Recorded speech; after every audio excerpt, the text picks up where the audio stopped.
This is the Londonderry Town Council meeting for Monday, May 4th, 2026. Everyone please rise for the pledge. Pledge allegiance to the flag of the United States of America and to the republic for which it stands, one nation, under God, indivisible, with liberty and justice for all.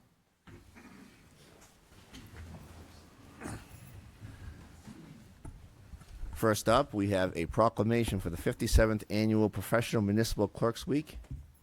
Mr. Combs. Thank you. I have from the state of New Hampshire, by Her Excellency Kelly A. Ayotte, Governor, a proclamation in the year of our Lord 2026, Municipal Clerks Week, May 3rd to May 9th of 2026. Whereas municipal clerks serve as the professional link between residents, local governing bodies, the government agencies at all levels. And whereas municipal clerks are entrusted with maintaining public records, administrating elections, and ensuring the transparency and integrity of local government. And whereas the work of municipal clerks demands accuracy, dedication, and a deep commitment to public service. Upon performed behind the scenes without widespread recognition, and whereas the citizens of New Hampshire rely on municipal clerks to safeguard the essential government process and to uphold the democratic values that form the foundation of our communities, and whereas through their dedication, professionalism, and commitment to service, municipal clerks help strengthen our communities and play a vital role in making New Hampshire the best state in the country. And whereas this week serves to recognize the vital contributions of municipal clerks and to extend our sincere appreciation for their outstanding service to New Hampshire's cities and towns. Now therefore, I, Kelly Ayotte, Governor of the state of New Hampshire, do hereby proclaim May 3rd to May 9th, 2026 as Municipal Clerks Week in the state of New Hampshire, and encourage all citizens to join me in honoring the dedication and professionalism of our municipal clerks. Thank you. Thank you very much to all our clerks that help us and serve us every day. Give them a round of applause. Yes, of course. Thank you.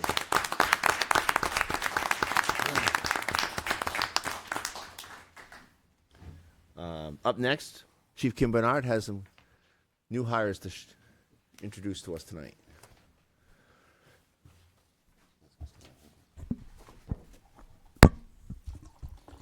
Good evening, councilors. Bear with me as I try to get through this with my lousy voice. But here we are again, bringing before you two more new hires for the police department. I stand up here for the last 4 years, probably introducing over 25 employees that we have hired. Our mission is not over yet. I know Councilor Bouchard's asked me several times, where are we at? Sir, we're 3 away from being fully staffed for the first time since 2010. Nice. So we are getting there. Just for some intro, again, as I talk to you folks every time, we're constantly trying to recruit some of the best young officers that the state has to offer. Sometimes it doesn't work out for them. They're not able to pass our background. Somebody else hires them, but we've never lowered our standard. We've never wavered, because the men and the women in this police department that serve you, you guys deserve the best. These two standing before you are 2 more of the best available law enforcement officers that the state of New Hampshire had available. They chose us. They chose us to finish their careers. Samantha, I'll introduce you in a minute. She's got a long ways to go. She's going to do it here. And what I said to them this morning carries weight. They are on the watch 24/7. Their actions, on duty and off duty, are a reflection of the Londonderry Police Department, this community. They will be judged. They will be criticized. They will be put in harm's way all the time. They will answer their call. And they will serve this community with dignity, with grace, and professionalism, always. What I told them they're going to get from us, they're going to get strong leadership that supports them, that appreciates them, that builds them up, that doesn't tear them down, that gives them the best training available to them, that supports them. I told them both, in the next 2 weeks in the hallway, They will pass me, and they're going to say, Chief. And I say, they can call me Kim. Yeah. I said, you're going to come to me, you're going to realize these last several years you've been out there performing your duties, you were doing it wrong. And we're going to fix that. We have the best trainers available to make them the best cops in this community. I take pride in introducing to you folks these next two hires. Samantha LeMay. Samantha joins us after working full-time with the Nottingham Police Department. She brings leadership experience as a second lieutenant, as a logistics officer in the Army National Guard. She holds a Bachelor of Science in Homeland Security and has built a strong foundation in law enforcement, military service, where she has developed skills in leadership, professionalism, while performing effectively under pressure. Samantha resides in Raymond and is committed to serving this community with integrity, reliability, and dedication. We're confident that her experience, leadership, background, and character will make her another valuable addition to the police department to join this great team. Samantha. Next, we have Robert Akers. Robert comes to us with 15 years of combined law enforcement experience from the Sheriff's Department in Florida and here in Rockingham County. He too resides in Londonderry with his family, who are in the audience today to support him. He holds a bachelor's in science and criminal justice. He's been developed as a well-rounded professional, including certifications in background investigations, line supervisors, physical agility test coordinators, a taser instructor, and was a former member of the emergency response team. As I said, he does live in town. So, you know, when you're an officer and you live in town, as you recall, Dan, the people in your neighborhood love it. They love having you in the neighborhood. So your neighbors will soon see you, and they'll know what you do for work. Yeah. We're confident that Robert's experience, professionalism, and character will make him a strong addition to the police department and to our culture as well. As I said to them this morning, one last tidbit. The reason why it works here is because we get the support from the community, and we've always had the support from our town councilors. Every single year, you guys step up and support the men and women of the police department. It's an easy job to do when we have the support from our community. So we're happy to have them join our team, and I'd like them to introduce themselves to you. So if you guys don't mind, please go from right to left, and don't forget the town manager at the end, please. And Tiffany.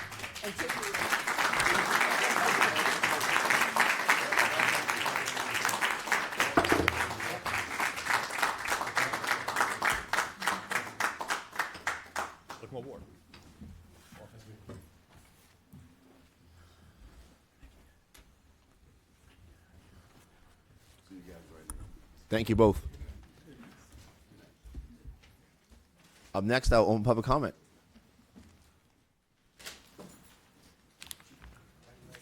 Good evening, sir. How are you? Good evening. I'm well, thank you. Jonathan Kipp, 9 Everett Street. And I just wanted to, in my role as moderator, add my gratitude to our town clerk and everybody in her office. We work very closely together on the elections, and they do an outstanding job. And when I talk to other moderators and other town clerks, we have the best. And I just wanted to acknowledge that during this Clerks Week. So Thank you. Thank you, Sherry, and your staff. Yes. Thank you very much.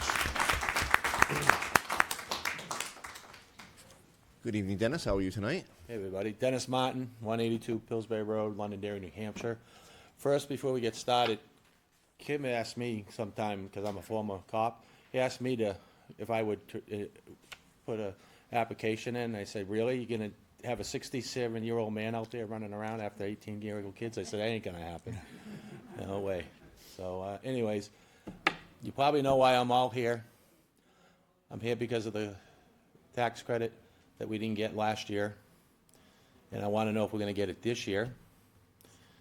And if You we're will, gonna sir. get reimbursed, are we going to get reimbursed for last year, which we should have gotten? You will not be reimbursed, but you will get it this year. And, okay, why didn't we get it last year? That was a legal decision that we had Based on what? based on a legal review. Sounds kind of, to be honest with you, sounds like we got a little stonewall. There's 105 veterans that were on that disabled list that did not get it last year. Okay? Somebody had to stop it. Somebody had to stop it. So was it the town manager or was it you guys? And if it is, give us the answer. Who stopped it? Okay. You know? So we're gonna get it this year, this June. We're not gonna get it this June, July? You will get it this year. So it'll go in effect for the next tax? Okay. All righty. Thank you. Thank you, Dennis. Anybody else? Good evening, Richard. How are you? Yeah, I'm okay.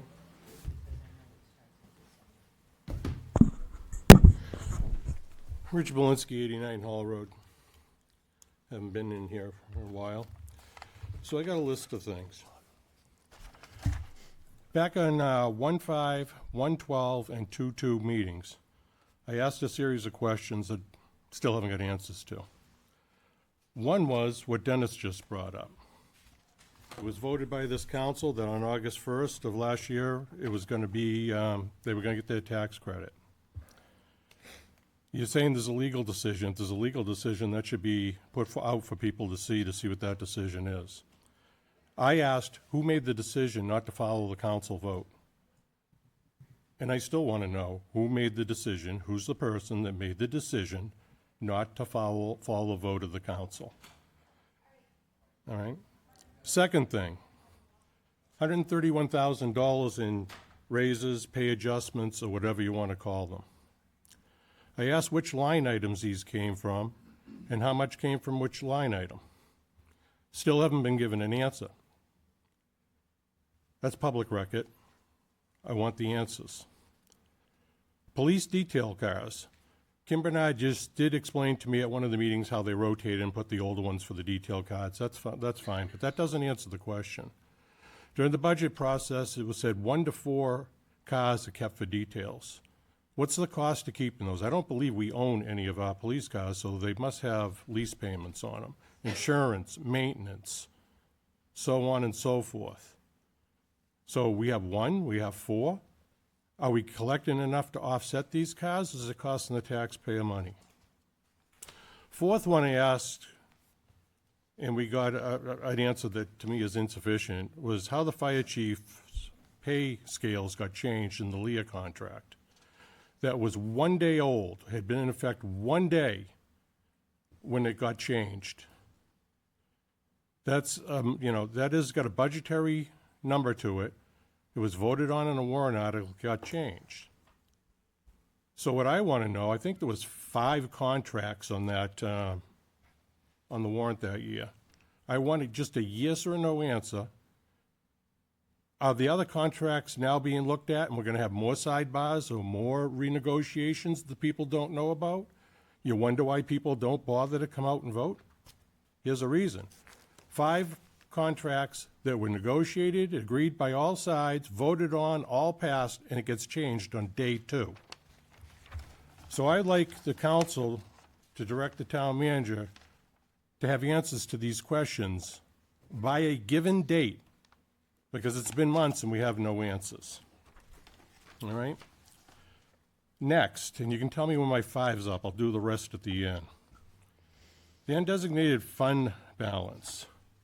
Where are we with the bond level? I asked that at deliberative session. We were pretty close to getting to the point where if we spent any more out of that, we were going to it could start impacting our bond rating.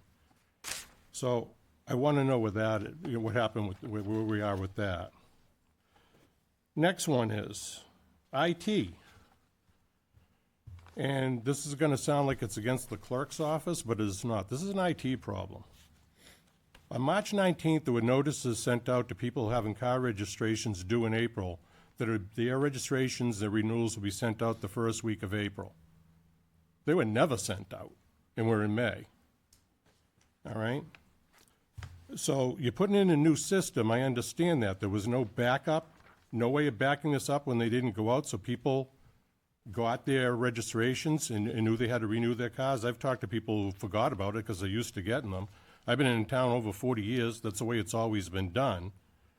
So didn't we just hire somebody in IT for all kinds of money, and this is what happens?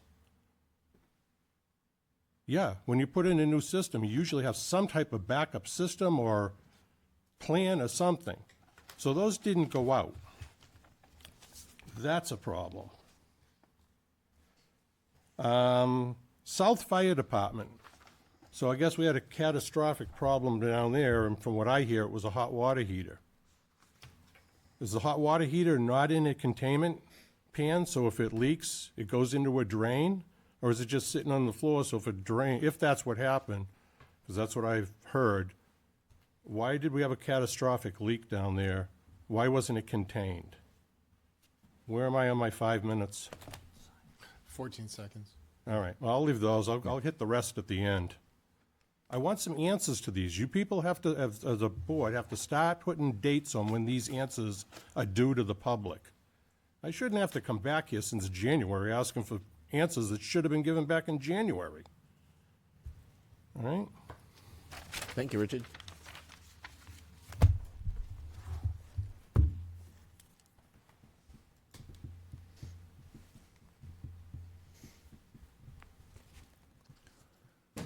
Good evening, sir. Hi, I'm John Farrell, 4 Hancock Drive. So over the last several years, I've had the privilege of attending a number of different events and parties after people graduate from the police academy.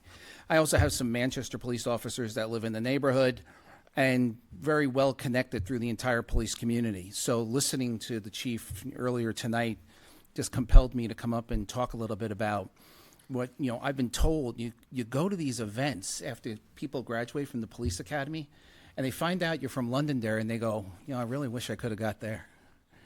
And, you talk to the guys from Manchester and the gals from Manchester, and they sit there and they go, we can't even get anybody to apply. We're turning people away, and this is the premier department in the state. It all started with Joe Ryan coming in and just changing things from Chief Banyan, and then Chief Hart taking it from there. And now Chief Bernard taking it to the next level with that great presentation we just saw recently about Kalia. There's 5 basic things to get right in the town. Have a great police department that responds. Have a great fire department that responds with the best equipment and the best trained thing to save people in an aging community. Have a great public works department. Can you find a pothole here after the winter? They're few and far between. They go out there, they do that, they plow the roads. But what they do is the mission of the 5,000 people across the street and up and down, in North and South School. Those employees and those children, they make sure they're safe. All of our first responders work in that way and everything. And then you just got to take out the trash and do the recycling and plow the roads. Those are the core competencies of the community. Seems like we do a lot of other things around, policies, plans, and everything else, but I don't ever hear us talk about the core policies of the community, except when they come in here and talk about it. Something you guys ought to talk about and ought to be damn proud of our police chief and what he and his organization has built. People come here to spend their careers and work here because of them, not because of us, because of them. And we ought to be damn proud of them. Thank you. Thank you. Anybody else in public comment?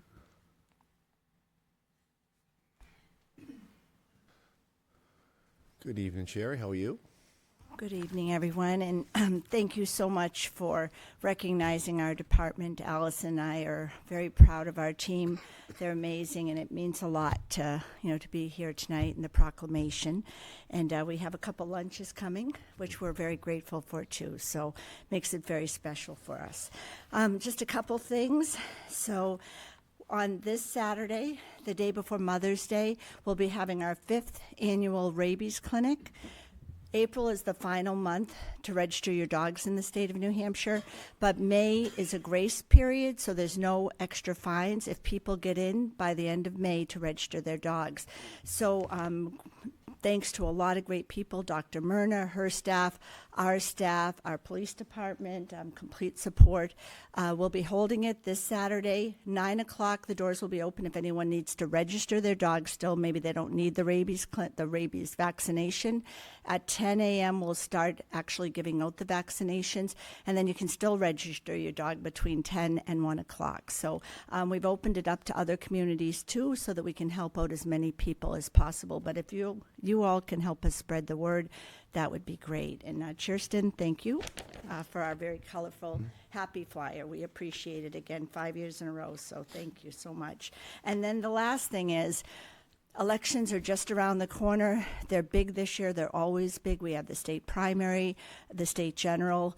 If you can help us to spread the word, and this is a notice that came down from our Secretary of State's office, June 2nd is a very important day.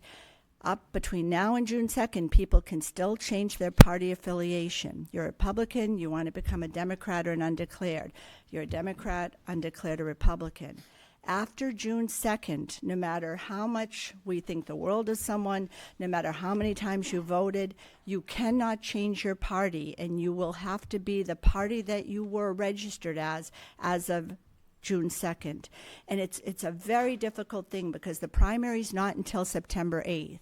And you've got the summer in between, and people will forget. In every election, right, Jonathan? I mean, we can't stress it enough.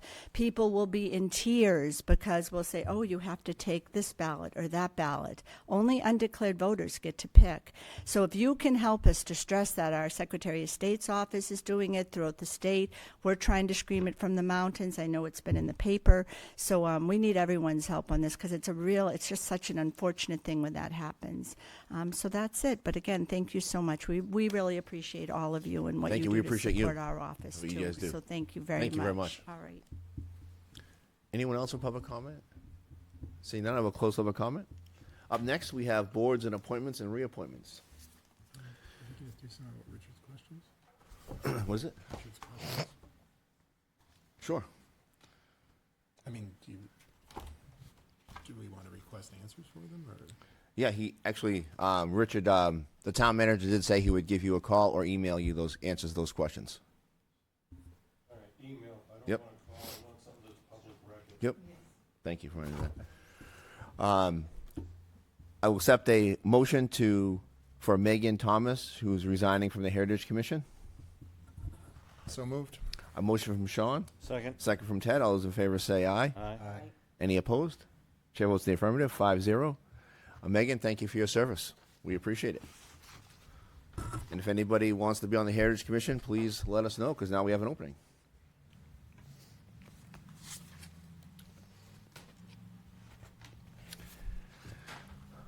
Up next is new business. We're going to get a presentation from the Arts Council and all the good things you guys do.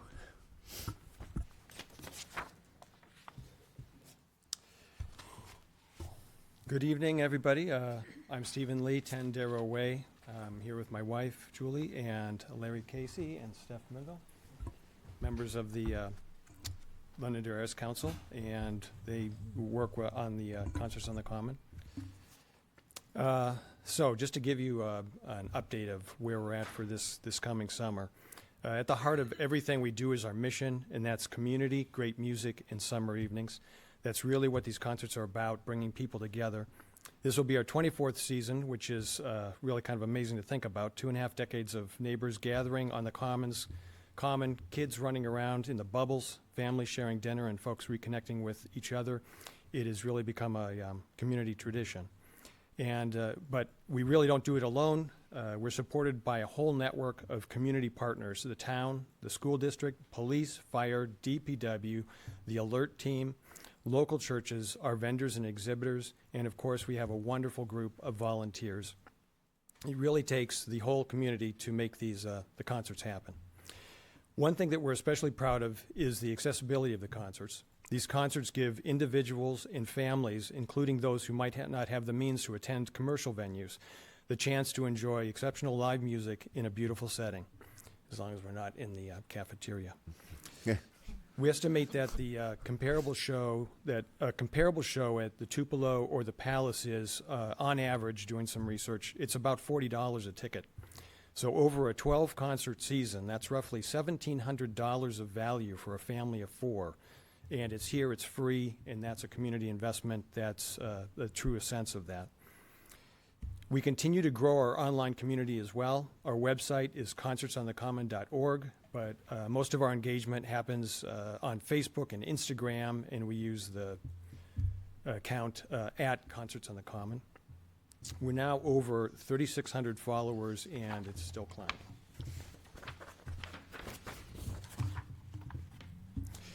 We also added a new page to the website with historical concert schedules and links to photos from almost every past concert. It's a great way to see how the series has evolved and also how the community has grown with it. If you go to some of the early ones, you'll see if we had 25 people there, we were lucky. This summer, we have a fantastic lineup. We're kicking off the things big on June 3rd with the LHS Jazz Ensembles and Orchestra, like we always do. This is the last concert of for the seniors, so it's special for them and it's special for us. The following week, we host the Seven Wonders, which is a really talented and popular Fleetwood Mac tribute band. They'll be new for us this year, and it kind of all evolves around some of the voices, which are very unique to Fleetwood Mac, and I think that they do a really good job with that. The next week, we have Martin and Kelly. It's kind of our country night. They've been with us for many years. These guys are just fantastic, incredible players. And then we go to the Brian Mace Band. Brian's, again, has played for us for many, many years. His wife just has an incredible voice, and as does he, and his band is just wonderful. They do a lot of classic rock. This year, they're going to do a special set of The Who. The following week, we have a new band for us called Bywater Call, and these guys are going to be just phenomenal. We've seen a bunch of live YouTube videos, which is kind of how we can vet people nowadays, looking at them playing live. And every performer, they solo, and they're just awesome. They're really good. They're out of Toronto. And they're out of Toronto, yeah. The next one we can't announce just yet because of they'll be playing in the area in the near future, and so once they play in the area at a ticketed venue, we'll be able to announce them, but it's going to be awesome. Julie and I checked them out live. Saturday, July 11th, we have the collaboration with Leach Library again, Concerts on the Common for Kids. This year we have Matt Heaton and playing with the Outside Toys, and that should be a lot of fun. This will be our 3rd year, and it's been a big hit the last 2 years. Something on a Saturday in the afternoon when the kids are not so sleepy and running around. The following week, we have Cool Cool Cool. They played for us for the first time last year, and they're just awesome. Really good band. A very hip kind of house stuff. A lot of fun. The following week, we have East Coast Soul, which is R&B, soul music, and it's a 10-piece band, full horn section, 3 lead singers, and really great. The following week, we have Bruce Marshall. He's back. I don't know, this is his 13th or 14th year. Really good. He used to play with Toy Caldwell of the Marshall Tucker Band. Thank you. Incredible musicianship. The following week, we have Delta Generators. Brian Templeton, who is the frontman for him, he was in the very first Concerts on the Common. That was Brian Templeton. If you go to that website on our that web page on our website, you'll see photos of him from 2003. But again, phenomenal players. The last week we have Studio 2, which is a Beatles tribute band. They played for us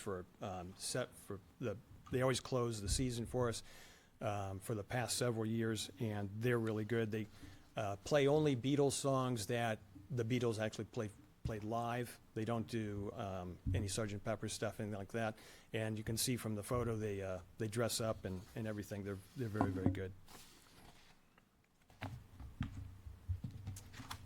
Okay, so my turn. As Stephen said, the Concerts on the Common, it's really about building community. one of our goals every year is to create moments where people can participate but not just watch. So we're bringing back the free line dancing lessons before Martin and Kelly, and they're on June 17th. So we have a designated time. We've done this the last 2 years, and it's been a huge hit. So we're doing that again this year. And but the other thing I wanted to mention, as many of you know, we lost a very most beloved community member last September, Joe Curro. Joe and his son Vinny were our fixtures basically on the Common every Wednesday. Joe would, Vinny would tell us how Joe, whenever the snow melted on the Common, he would say to Vinny, "It's almost time for concerts," and he looked forward to it every week. He'll be sorely missed, but in honor of Joe, the Arts Council has decided to dedicate this entire season to Joe's memory. So our volunteers, also a huge part of our of the community spirit. And thanks to Greater New Hampshire restaurants, they've donated gift cards enough so that for anyone who volunteers for 4 concerts throughout the season, you get a $25 gift card that you can use at Cactus Jack, T-Bones. So we really appreciate their support on that. We also greatly appreciate the volunteers from Alert. Their involvement helps ensure safety for all when crossing the streets before and after concerts. They've made such a huge difference. And just having lights toward the end of the season, having lights on those crosswalks, huge help.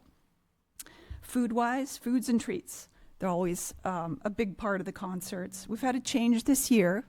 One Happy Clam has retired, and we really appreciate Rick and Sue, and we wish them the best in their retirement. They've been wonderful partners.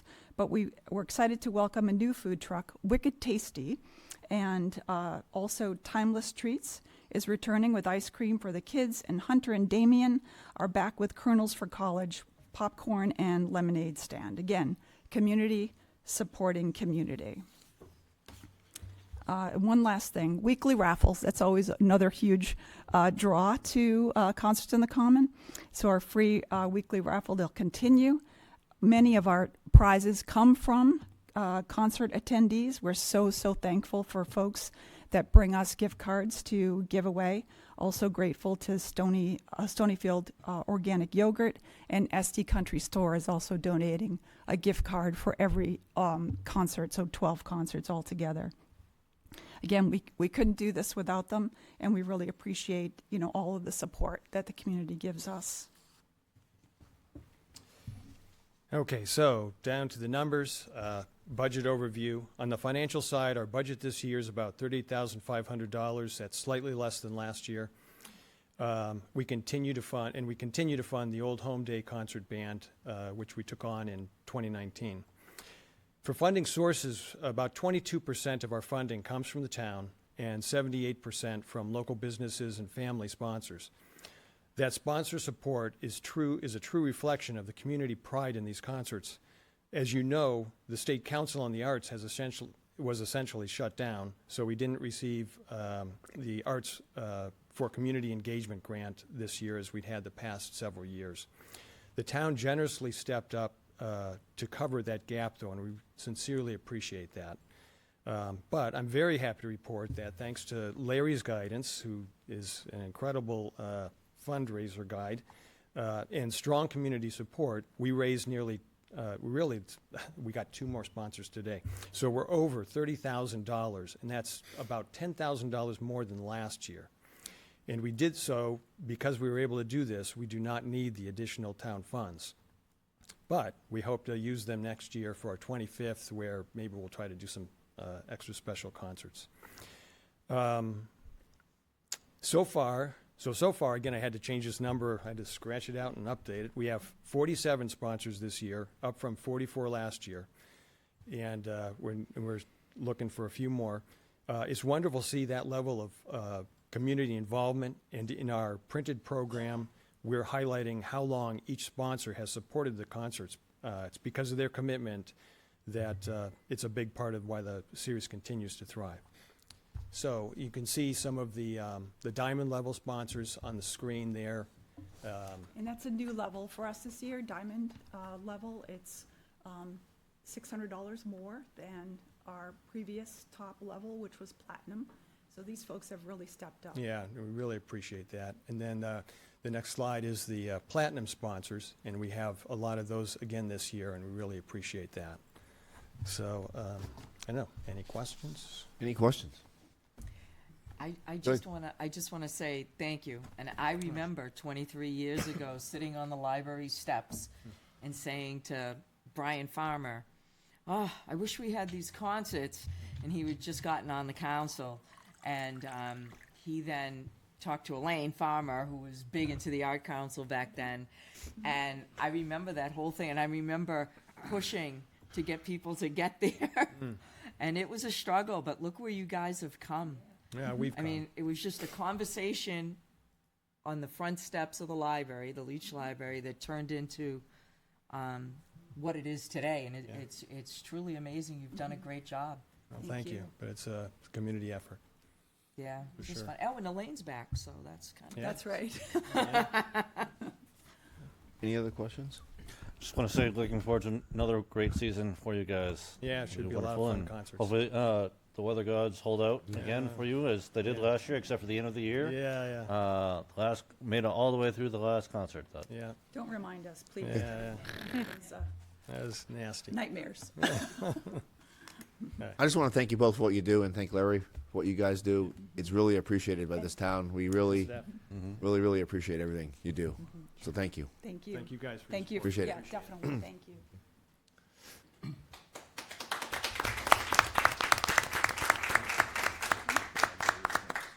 Up next, we have a special presentation from the library director. Donna, I see it, yep.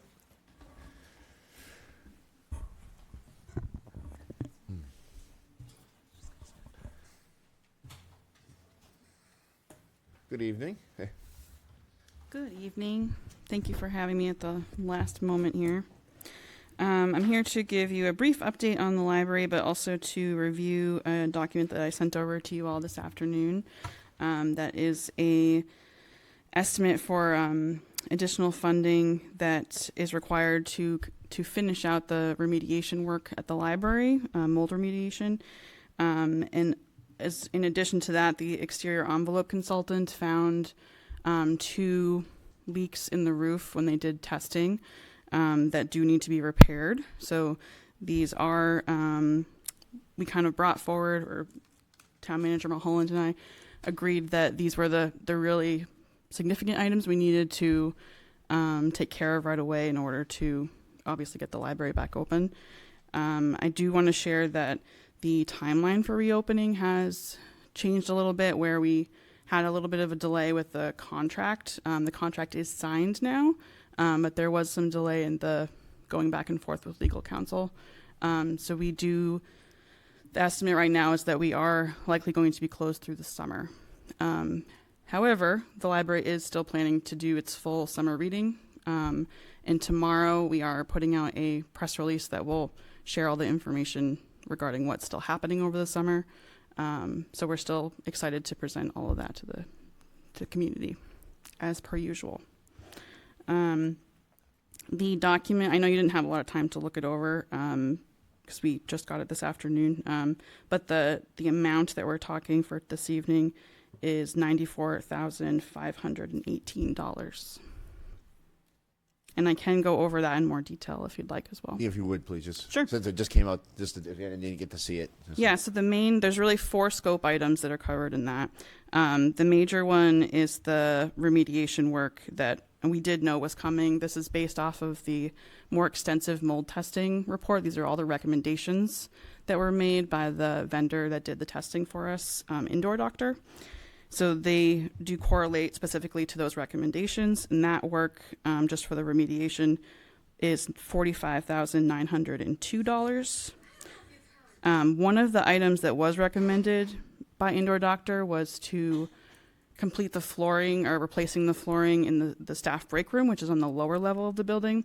The reason why this room was picked out is because it's the only room in the lower level that is carpeted, and they flagged it as a potential reason for the carpeting to hold on to moisture, where the lower level is the area that's a concern for humidity. So that, just to get that flooring taken care of, it will be changed over to a vinyl tile flooring. That's much easier for maintenance as well. That total estimate is $3,631. And then the other two scope items are related to the 2 leaks that were found during the roof testing. Just to explain what testing happened, the envelope consultant was on site with REARC. They actually put water on the roof, like about 2 to 3 inches of water on the roof, to try to find leaks. And we're actually trying to find the entryway leak that has been a hassle for many years now. That testing did not, unfortunately, find the cause of the entryway leak, but it did find these other 2 leaks that we did not know about. They were both in the vicinity of the front entryway. And I do in the if you'd like to see, I think I forwarded you the envelope report already, but on that report you can actually see photos of the areas that they're talking about. So those 2 leaks, one of them, it has a cost estimate of $21,630, and the other one is $23,355. And the majority of the work there is related to the roofing, being like the flashing being redone. And I believe when we spoke to REARC earlier today, they described it as literally being able to see the sky when you look through those spots, which is not a good thing, obviously. So that's why I'm here presenting those to you tonight.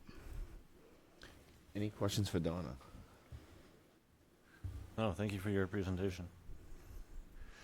I do have a question for either of you. Where does it put us now with, we got a better insurance settlement, but now we have more expenses? Are we still near the figure where we want it to be, or where are we at right now with the overall number? So we're at 272 is what has been authorized by the council. Yep. And then you've got $323,000 in insurance reimbursements, but they're not exactly apples to apples. Right. She can explain that. Donna can explain that to you. So that's what your present balance sheet is, and now you've got these items. And there's obviously the phase 2 work that needs to occur, and there's more envelope work that needs to occur. We had a meeting on that today, and those numbers, we've asked him to go back and relook at some of those numbers, and they've got to be, we can reduce some of the general conditions time, because some of those things will be done at the same time. So we're waiting for that report to come back. But you're looking at around $1 million worth of HVAC replacement. Yep. As I told you, that was going to be expensive. And then you're also looking at probably another $500,000 in envelope work, building envelope work, if those 3 reports that you've seen. So it's an expensive proposition to deal with these issues. That's what happens when you don't maintain your buildings properly. Any other questions? All right, so what you need from us tonight is just authorization to spend the 93. $94,518. Is this on a timeline where we need to do it tonight? I just don't know if we have time to look it over. That's part of just getting it today. That's fine. So I'm not sure. Is it on a timeline? Is there Well, a time? you got holes in the roof? Oh, Yeah. gotcha. So this takes care of the whole aspect of it, yeah. I wouldn't wait too long on that if I were you. Okay. Probably going to rain again? Yeah. Wednesday. Yeah, I can speak a little to that too, that REARC did share that they're working still with EnviroVantage as the mold remediation vendor, and they were able to fit us in within the next 2 to 3 weeks if we're able to move forward tonight. Any questions? Anybody feel anything? No, I'm good. All right. Needs to be done. I need a motion. What was the exact amount of money, just for the record? $94,518. So I'll make a motion to approve $94,518. I have a motion from Sean, Second. a second from Ted. Any further discussion? Seeing none. All those in favor say aye. Aye. Oh. Oh. Okay. All those in favor say aye. Aye. Any opposed? Chair votes in the affirmative. 5-0. Did you want to say something, Nancy? Yeah. Before the vote or after? I didn't want to interrupt, I'm sorry. And thank you for hearing me. yeah. So we know that this is a big ticket item. We get that. And this is an ongoing project, and we get that too. None of us ever thought that we would be here. We know that this building has been a challenge for quite some time. It's shocking that this is where we are. It's saddening. We're just, beside ourselves that we're not even going to be in our building for summer program.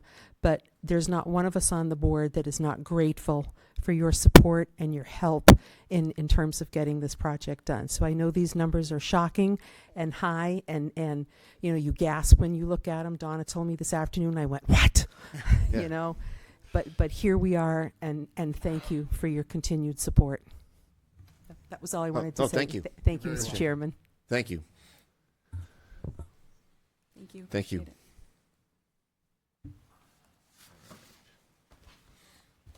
Up next, we have a presentation on a special water assessment district. Kirsten. Yes, thank you very much, Mr. Chair. So we wanted to come before you with the plan for creating the water special assessment district that was approved by the voters, the funding for which was approved by the voters in the March election, before we came forward with the whole petition, to give you a chance to figure out what questions you wanted to ask, if there was any additional information you wanted to know, and just keep you updated on the timeline of the process.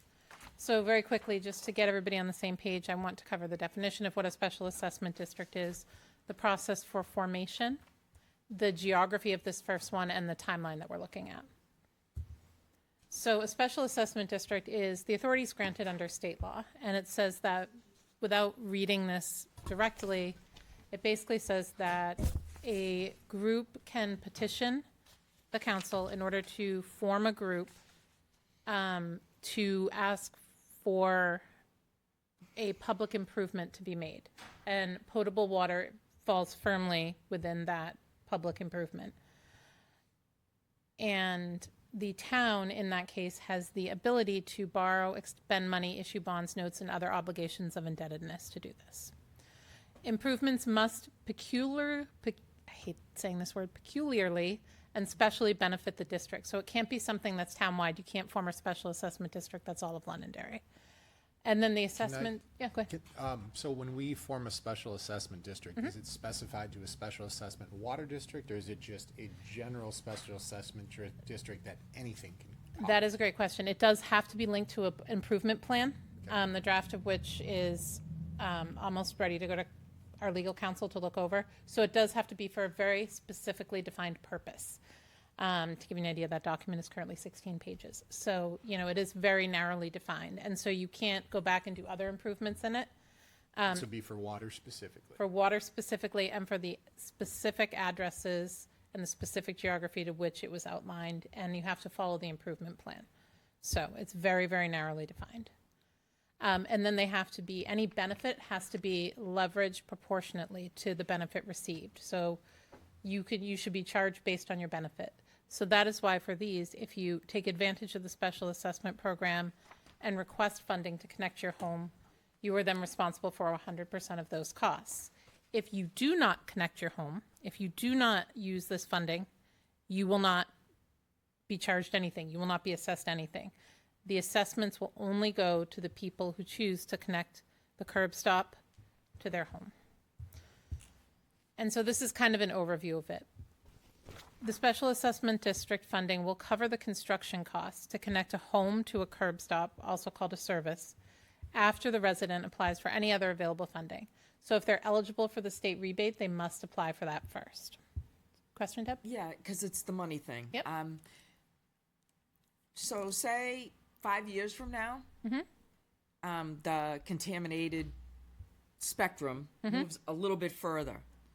Will at any time we be able to expand to other addresses that are under this contamination? Yes. Okay. Yep. And that's what I was trying to figure out. Okay. To keep this focused around the people who are recently getting these new water lines, who are now having their first opportunity to connect in some of the most contaminated areas, we're creating the district around those new water lines first. Right. In the future, you could form additional districts or amend the district. You can amend it, okay. Yes, the district must be revisited by the council every 3 years by statute anyway, so you can amend the size at that time, or you can amend it lawfully at a different time by following the same procedure as formation. Right, so so it's not done, it's. No, it's no, and you can create continual. other ones too. Right, but I'm just talking about this specific one. I get it. Absolutely, Thank yeah. you very much for the clarification. You're welcome. And so they have to apply for any other available funding, and the way it's written is that they have to apply for the DES rebate if they're eligible for that, and any other state or federal funding that might become available in the future for them before they apply for the money from this fund. They need a written estimate from a contractor. They will pay an administrative fee based on the length of the assessment, and we're currently proposing the assessment of they be able to choose from a term of 2 to 15 years. There is no interest. They pay the administrative fee up front, and that's to cover the cost of administering this program. The cost of the connection is paid back via property taxes over that fixed assessment period of time. So it will be billed biannually with property taxes, and it will carry the same failure to pay carries the same consequences as failure to pay your property taxes, including late fees and liens. It will not cover the cost of water company charges, fees for inspection, permitting, connection. It only covers the cost of the construction, getting those pipes in the ground, and related construction costs.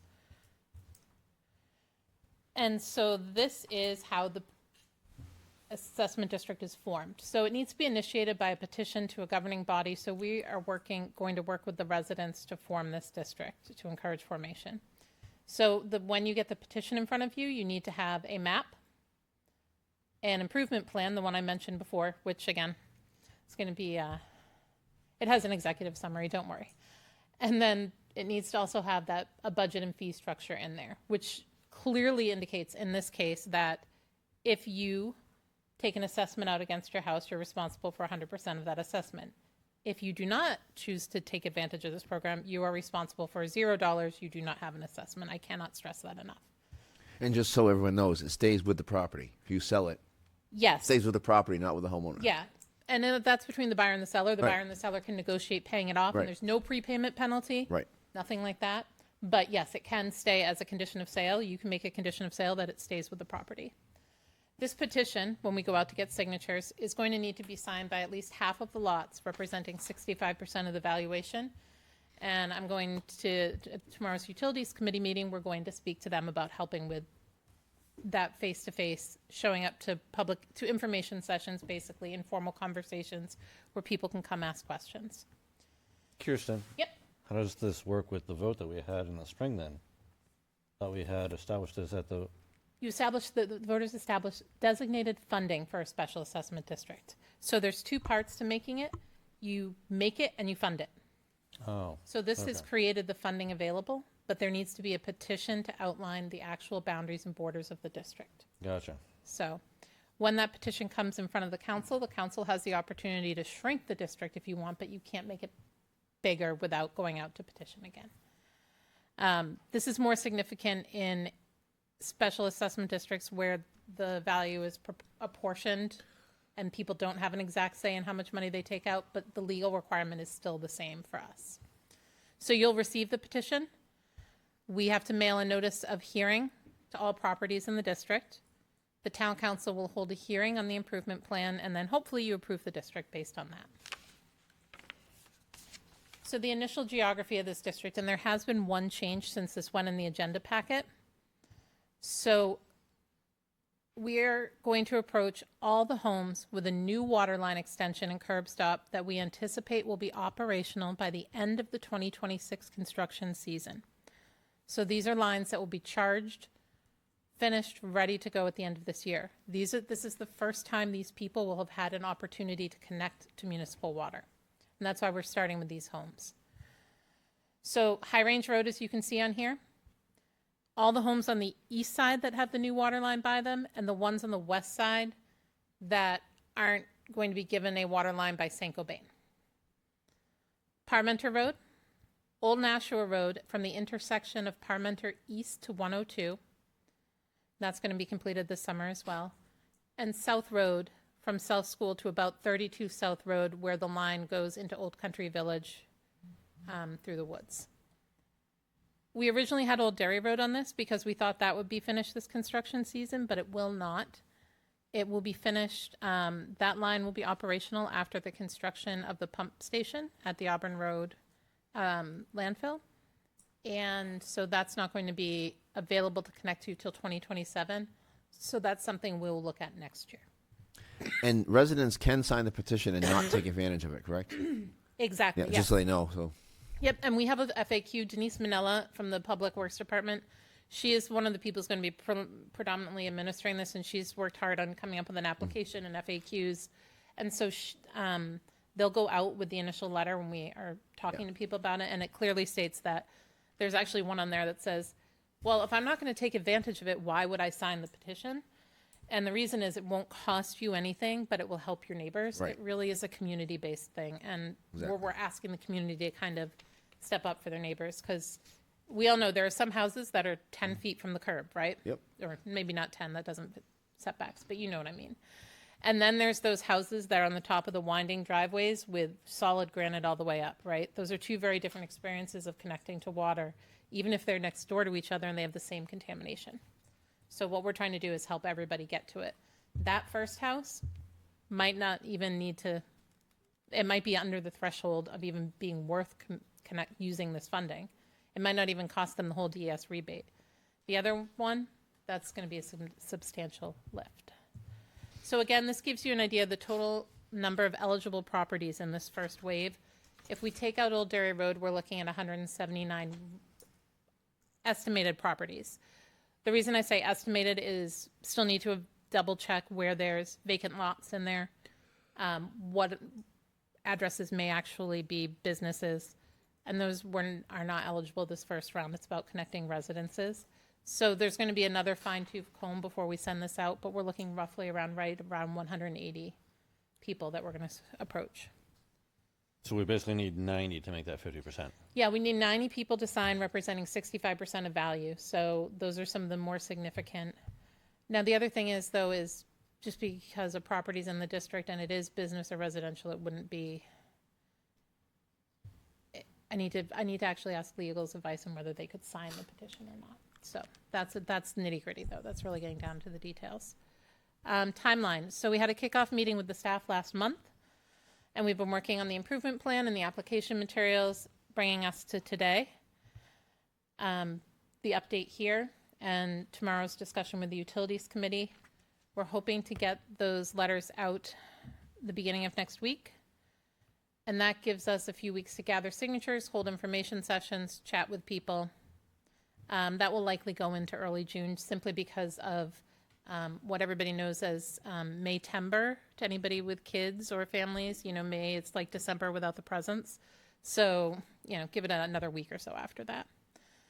So we'd look to be approaching you on June 15th to set a public hearing, to accept the petition and set the public hearing, provided we get the signatures by then. Obviously, if we don't get the signatures by then, this timeline would be extended.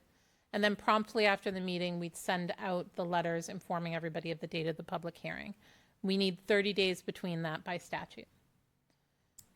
So then the public hearing would be in July on the Special Assessment District and hopefully approved at that point in time. We would then be able to open up applications in August. Now, the initial, we have no idea how many people will apply for this, right? It could be 6, it could be 120, we don't know. So the initial designation of $400,000 approved by the warrant article, in order to make it as equitable as possible, we're suggesting an initial 60-day application period for the very first round. So people will submit their applications, and the criteria that the council approved, TC 104, about the water criteria, that will be used to basically go through those applications and place them in an order of initial priority. If it uses up all the funds, then the rest of them will go on a wait list for as more funds become available, either as it's paid back through taxes or as the voters or the council can find additional funds for this program. After that initial application period, our suggestion is that it goes on a first-come, first-served model, and that we can accept applications as they come in, and as they get, the money becomes available for funding, they get funded. And then we'll, after one round of applications, and this is not something anybody's really done before, this is new, so we don't have a basis for comparison, but after the first round, we will have a good basis of comparison to make future projections. And so based on those projections, we'll know what would need to happen in order to make this program a long-term viable one where we could introduce and expand these districts. So that is the goal.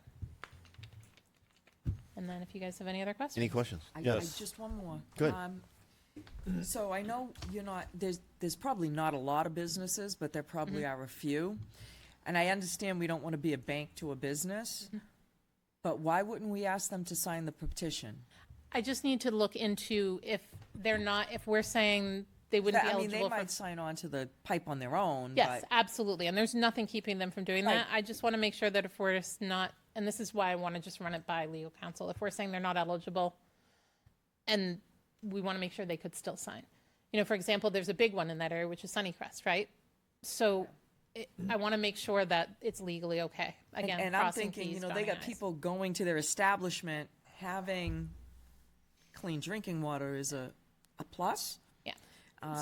So I mean, I just think that would be really good to find out. Yeah, absolutely. And that's one of the questions that is on the list for Okay. asking council. Yep. All right, Okay, thank go you. So, doing these connections, all right, from the curb stop to the home, do they get their own contractor, or do we Yes. have? Nope. No, we don't have anybody. So this is a reimbursement program. Okay. So they will go out, get their estimate. They will submit their estimate with their testing results to the town in the application form. And once the work has been completed and inspected and is ready to go, they can submit their invoice and their inspection report, and then they'll get their reimbursement. So the town is taking no part, and I promised Dave Wally I would stress this to the utmost degree. The town is not doing the work, maintaining the work, responsible for the work. It is simply an assessment to help fund the improvement. So it is simply a financial mechanism. The town will not be involved in any other part of that. Thank you. I guess to lead off what Dan had there, do we want, at least want to recommend companies for people to reach out to? Because some of these homeowners may not even know who to reach out to do this work. The suggestion for those folks is going to be reach out to Pennachuck Water. Okay. And they will, if Pennachuck will be able to guide them with recommendations for that.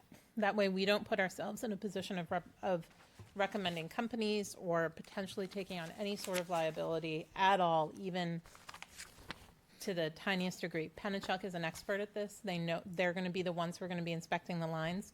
So they would be able to recommend contractors. Of course, there may be some people on these routes who want to do it themselves, in which case they can submit receipts for materials and equipment rentals, but not labor. We don't pay people for working on their own property. And then I have another question. You had said that this would be paid back through your taxes. Would there be a mechanism that people can pay this back monthly if they wanted to? We do not want to set that up because then that creating a whole new administrative kind of system. The answer is people can pay their taxes anytime they want.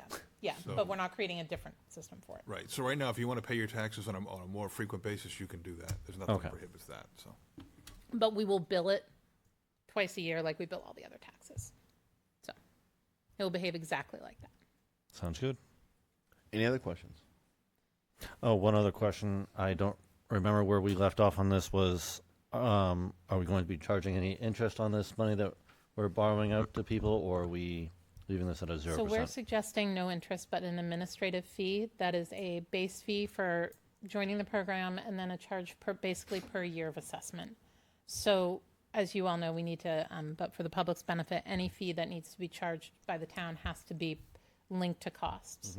And so upfront, there'll be a charge for administration, paperwork, review. So that's the fixed fee for everybody who would participate. And then an annual charge for each year of assessment, which would cover the cost of having, the tax collector and Public Works having to work on the assessment each year, on the warrant each year. So that way the cost is directly linked to the labor that goes in. But it would be administrative fee charged up front. They would pay that. And then they would pay it. There would be no interest on the amount itself. Sounds good. Thank you. Any other questions? May I just ask one last thing? Is there anything that you need to know, that you would need to know or would like to know in more detail besides the the legal factor of who can sign the petition. Is there anything that you would like to know before you see this petition come before you? Anything? Nope, I'm good. Okay, y'all know where to find me if that Yeah. changes. Thank you. Thank you. All right. Up next, under old business, we have discuss and schedule a public hearing for municipal code, chapter 20, Code of Ethics. Oh man, I have to keep talking. All right. Okay, so the Code of Ethics. This originally came before you back in the late summer, early spring. Then, if I could find the actual sheet July of it. 21st, Thank you, see. 2025. And then we came before you with the draft that was created from feedback from the public. And we came for you on the October 20th meeting. You all discussed the revisions and the suggestions of the public and decided which ones to move forward with and which ones to not move forward with. And then we went back to the public, back to staff, put it back out there for comment. We put it on the website. We got no additional feedback after that. So the draft you see before you is the exact same one that was presented to you and that you decided on at the October 20th, 2025 meeting. So we would ask that you, the ask today is if you would like to set a public hearing for it on May 18th and move forward. I'll start off. Okay. I have some proposed changes for the council to discuss that I've been reviewing for the last year, I'd say. So I'd like to go through a few things. If section 20.10, I would suggest we remove that. I don't think it's necessary. Wait a minute.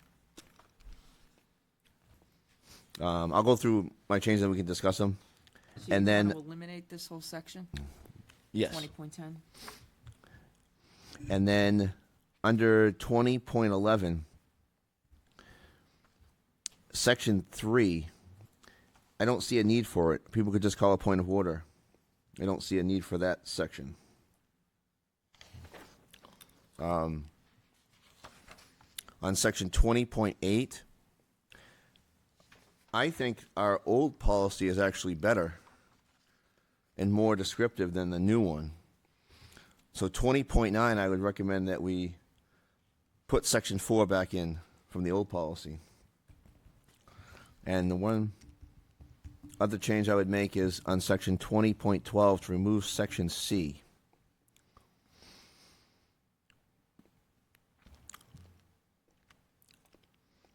Oh, and I wanted to discuss with the council about the old policy had exclusions that were left off of this policy and see if they would include the inclusions from the old policy. Some things for discussion.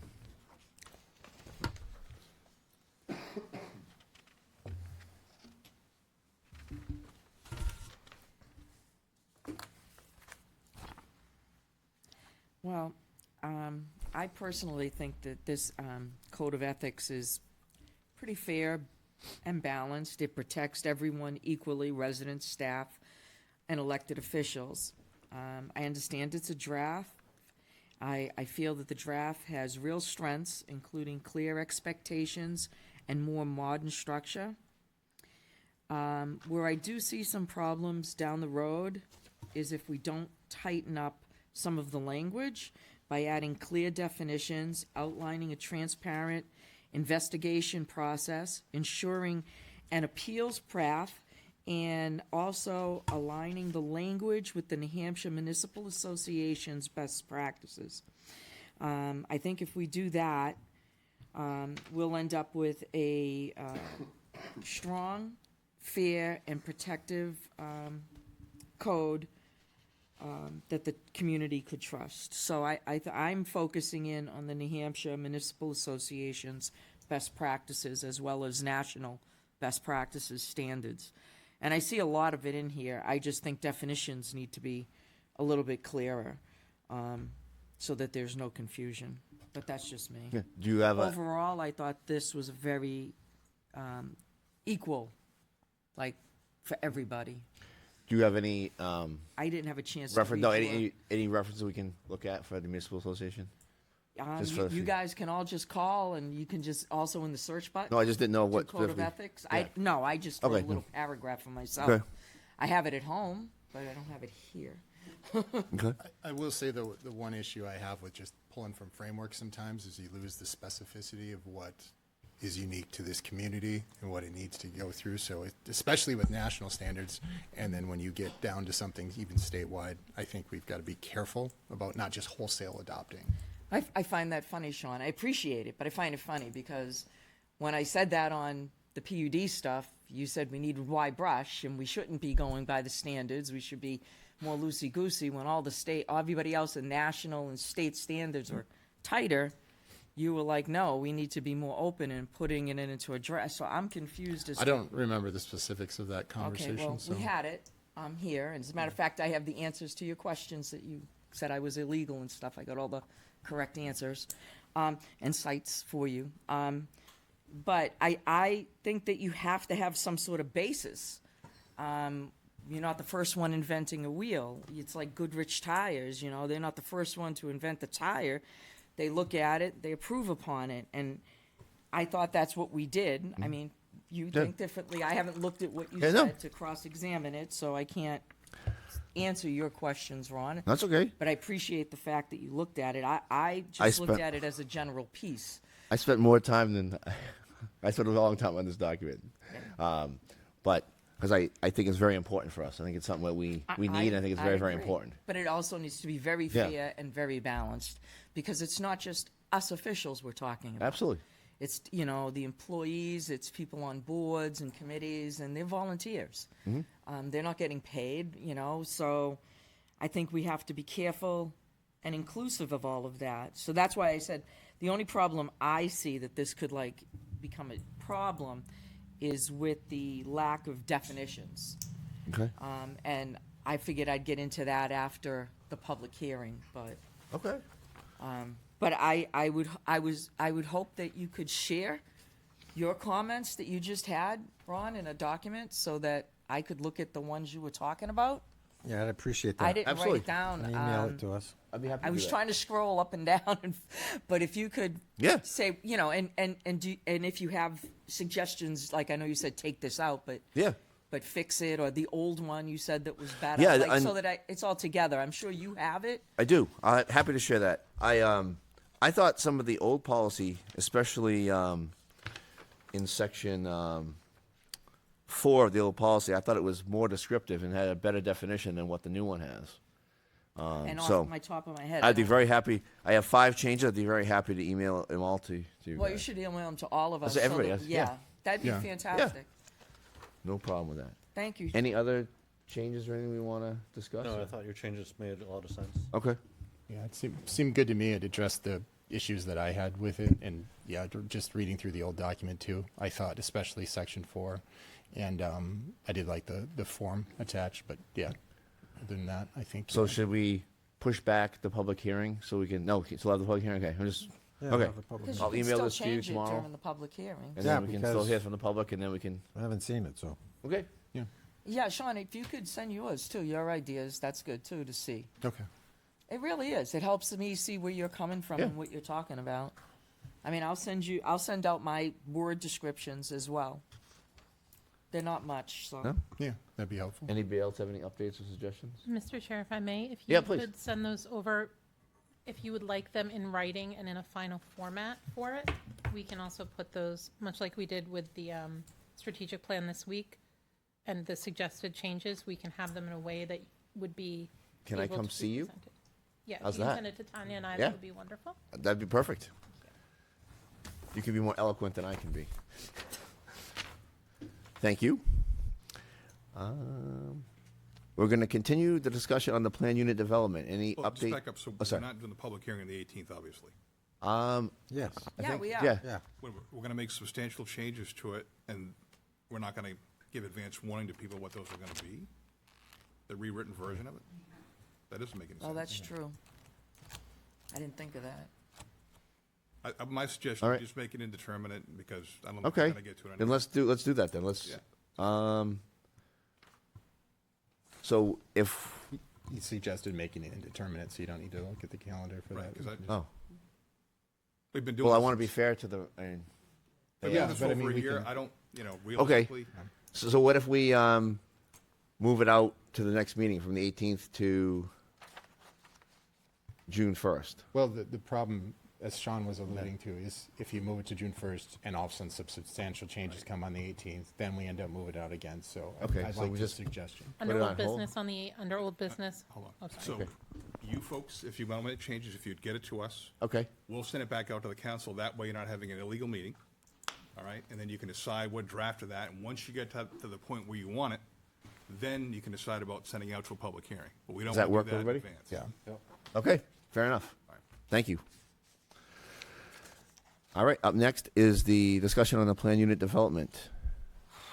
Ms. Karen is not here, so I'm going to assume it's, There's nothing for us to add. Okay. I mean, it's a Is there any discussion further for you folks discussion? to have as to what you might want to do with that. any further discussion? I sent out, as it's on here,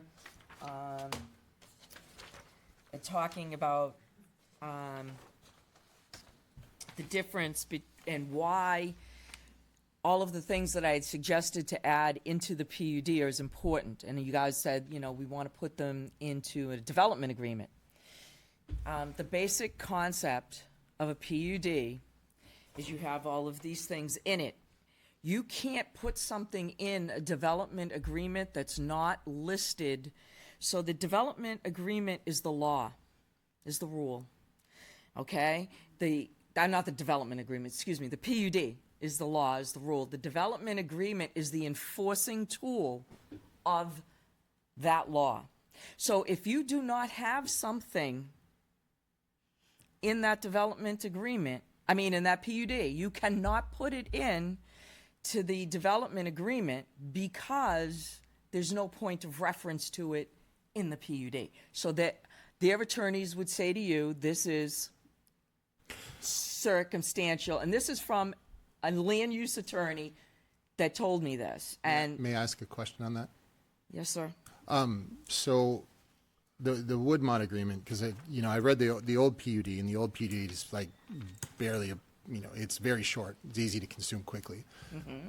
That Woodmont PUD is vast, and so there's not a one-to-one tie between the Woodmont development agreement and the PUD. So that's where I'm wondering how.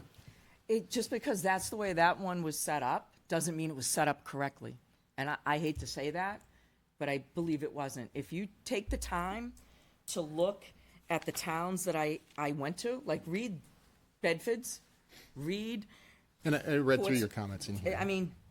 Dover's got the best one. It's very detailed, it's very strong, and their development agreements as well are very strong. And if you go look at a couple of their large projects, they're really done well. And the town, the taxpayers benefited from it because they took the time. Without getting into a lot of details and throwing things under the bus, which I don't think is appropriate, the taxpayer could have benefited a lot more from Woodmont if things had been done correctly from the get-go. Granted, it was a new thing. People didn't know what they were doing. But is that what we really want to continue with, is something that could hurt potentially? Right now, that's an active ordinance. I know there's not a lot of 100-acre pieces out there, but they're out there. And to me, the newer agreement that we have needs some work. But to me, we need to take that old one that's really bad over here and replace it with the one that Kelly and the department did. And I think we need to continue to work on this one because that's the best thing for the taxpayer, in my mind. Because right now, we're leaving ourselves open with a not-so-good PUD. And at least if we have a better one, it's not so much exposure. And again, I know we don't have a lot, and there's not a lot of damage, but something of that size has catastrophic damage, just one. So That's my suggestion. I really think that, I felt like Jake was willing to sit and go through these things. And I think that we're so close that if we just move if the new one forward with everyone getting a development agreement and move that forward so that the old one's off the books and continue to work on this, maybe there's a small subcommittee with the planning department and couple of people from the planning board, couple of counselors, and improve this, we'll be sitting in a very good spot. But right now, I'm very uncomfortable. We're exposed, and it's obvious. And it's nothing that I had said in any of these things was a violation of any of the RSA codes. And I double-checked that, and we did fall into line. So there is nothing illegal or risky. It's exactly what RSA 674.21 was written to allow. So in my mind, a strong PUD ordinance with a strong development agreement, and if we had them, impact fees, extraction fees, this protects the taxpayer and everybody, and they know exactly what's coming on. And so I think that we should really, really consider that, and that's all I'm going to say. Okay. At this moment. Any other discussion?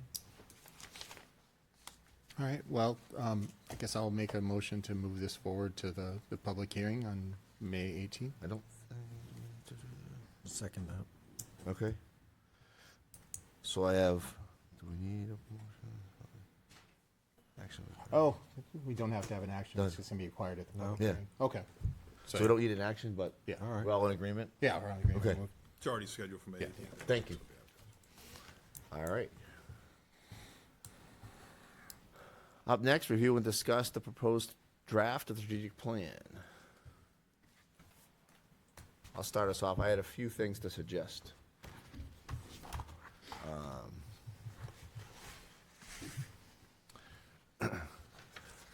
What would the council think if we put it in phases? I had a resident say to me that it'd be easier to read if we had, like, say, phase one be maybe the first fiscal year, and phase two be the other 2 years, or we could do phase two and phase three being the second and third year. And I thought that made sense because when you look at the key performance indicators, if you're just looking at them, it's kind of hard to see. There's so many things going on. If we had it separated, we could say, okay, wow, we have a lot going on in year two. Maybe we should switch things around. I just wanted to know what the council thought of. That'd be easier to read. I'll make a comment on that. I think please. that Yeah. Yeah, so like you know how Deb, like here, there's You're just talking about a format design kind of thing, right? yeah. Okay. I'm just I think like it's like there's so many things here. If we had it separated so that they knew like phase one, okay, this is going to be done by June of 27, and then phase two, or it could be 2 or 3 phases. You're just talking like layout. You're not talking about rewriting them. No, just layout. Okay. No, you're sorry, I You're not got talking confused. about putting this in phases, implementing this in phases. You're talking about just the way it's written out. I'm just asking the council how they would feel if we just organized it a little differently so it was easy to read. Like if so I'll give you an example of what the resident said to me is, say, we've got all these different pages of this, okay? So under government excellence, for example, there's about 11 things to do. Yep. If we said, okay, it says all of them are due at the end of 27, that'd be too many things to do in once, like just easier layout. You can say, okay, I got 5 here, I got 4 here, and I got, a couple here, just for layout purposes. I just think it'd be easier to read. Throwing it out there as a suggestion. Don't have to decide tonight. I'd like that idea just for readability and clarity, and I know going through large projects with lots of things and many KPIs, it's good to be able to visualize it in that manner so especially like you get to phase two and you're behind on 75% of phase one. Well, that kind of indicates phase 2 is probably going to have some issues Right. going forward, and then you can redirect. And I know that we put into the plan your suggestions, Deb. I know you had talked to, so that's in there. So that's good.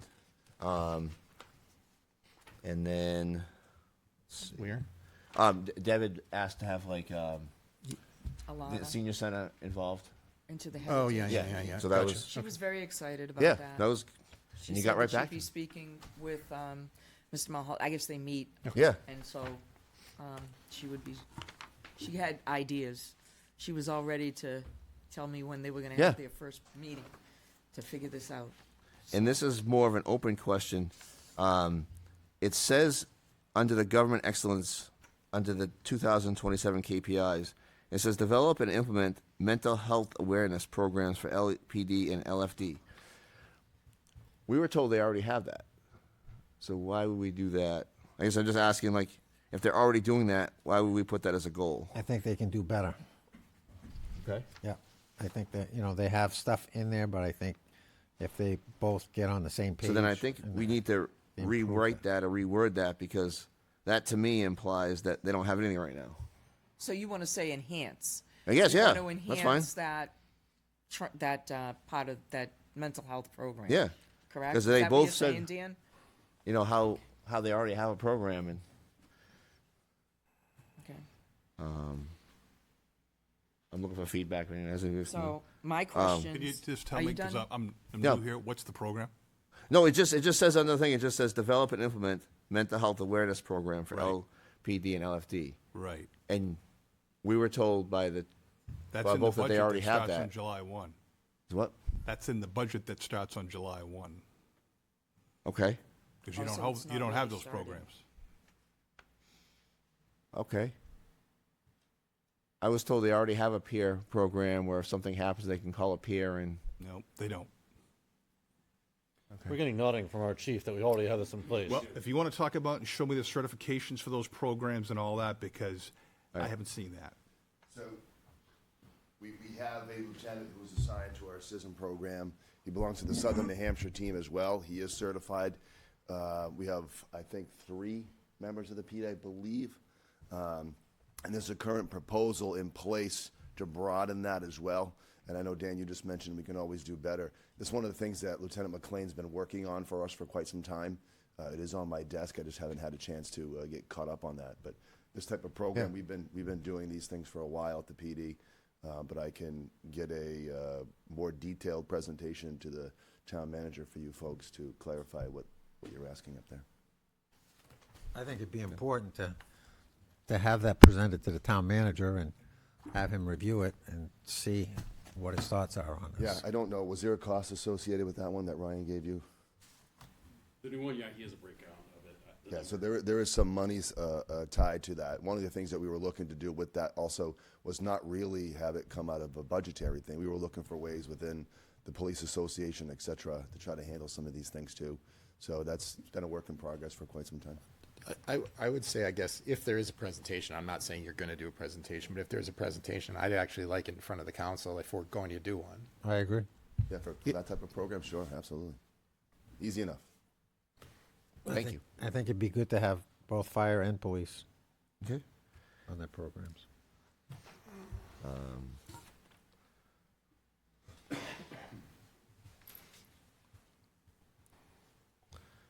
I also wanted to get further updated on in the communications and civic trust and community engagement. It says 50% of boards and commissions meeting held with hybrids teams participating.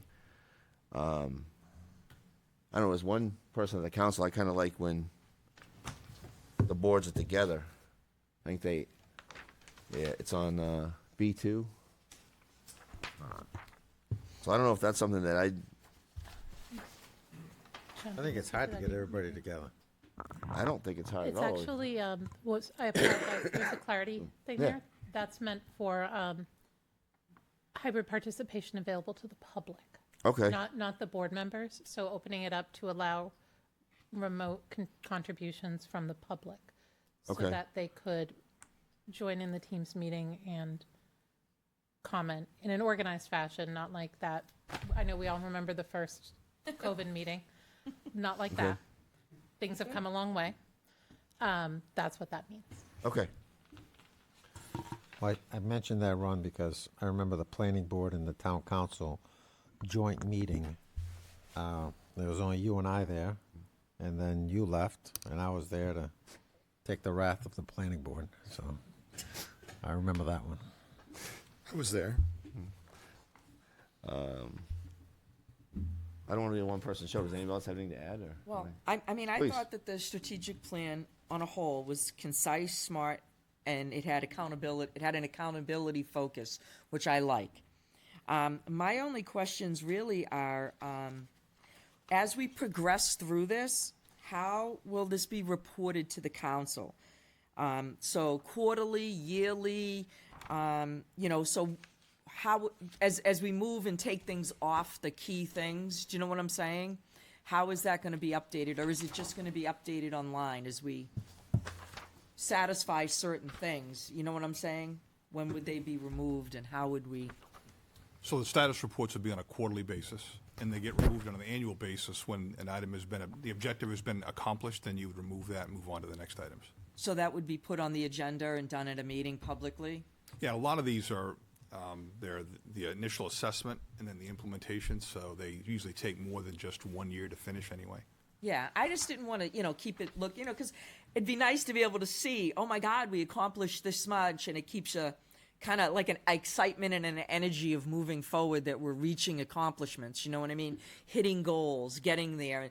Wow, we had 10, we got 9 out of the 10, way to go, you know what I mean? Kind of encouragement for the next year, or That which we gets didn't do measured much. gets done.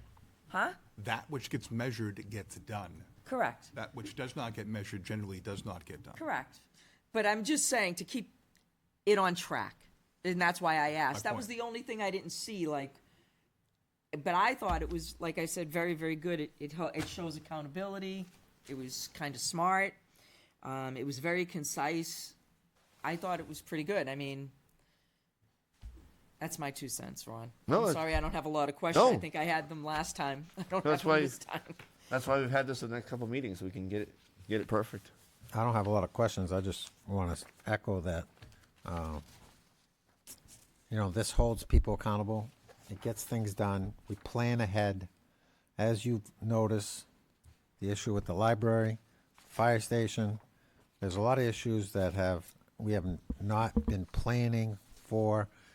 And this helps us to do that. It's going to help us also, planning for our budget. So we can look long-term and say, you know what? That roof does need to be replaced in 2 years, and we need to plan on that. We need to budget for that. Right now, everything that we do is just kind of a knee-jerk reaction. It's like, okay, now we've got this, problem at the fire station, and we have to, get people out of there, and now we have to deal with that. This is all something that I feel could be avoided by long-term planning. And this is what strategic planning is all about. So, Any other further input on the strategic plan for tonight? I just want to be careful of, I agree with some kind of strategic plan. I just want to be careful of selling it as a panacea that's going to solve all our problems. It's going to help. It's going to help measure things and take a look and get ideas of the scope of what needs to be done, what doesn't need to be done, and get an overarching plan. I just want to I don't know that it significantly improves operations. That's all in the implementation aspect of it. And I think just, there's been times in the past where councils have sold us on bigger things that are going to do a whole bunch of stuff. The public gets it, and they're sorely disappointed. And I just want to make sure that while it's a positive step, that doesn't mean it's going to solve everything. well, I just want to, make a comment that last year when I got on the council, everybody's like, okay, we got to have our goals. Every council has a goal. Where did those goals go? Nowhere. I mean, I would disagree with you, Dan, on Yeah, that. mine went. I would say that I'm going to push back on you because I feel like the utility committee did what we asked them to do. All right. They put forth a phase plan. But They got it from the town manager. that's something that had been in the works, planned you know, it wasn't, this is my goal for this year. But significant work by him You know. during the year to drive that across the we line. talked about that. And Dan, Sean, for- you know, you say your big goal was traffic. Yep. Traffic. What have you done for traffic?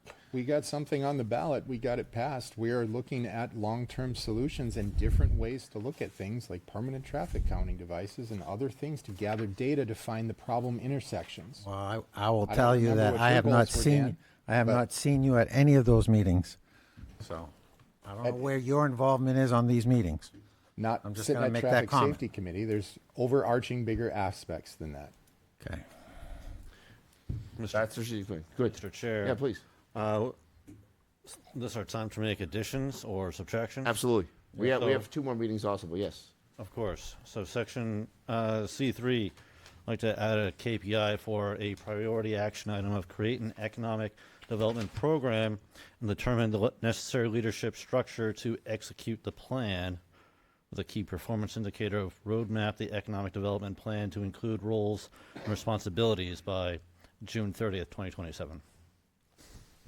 Are you, just so I know, you're on objective 3? Yep. Okay, perfect.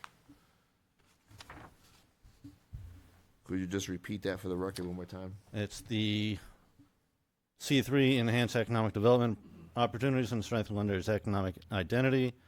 A priority action item, create an economic development program and determine the necessary leadership structure to execute the plan with a key performance indicator, roadmap, the economic development plan to include roles and responsibilities by June 30th, 2027. Anybody object to that? It's on the board if you want to read it over again. Okay.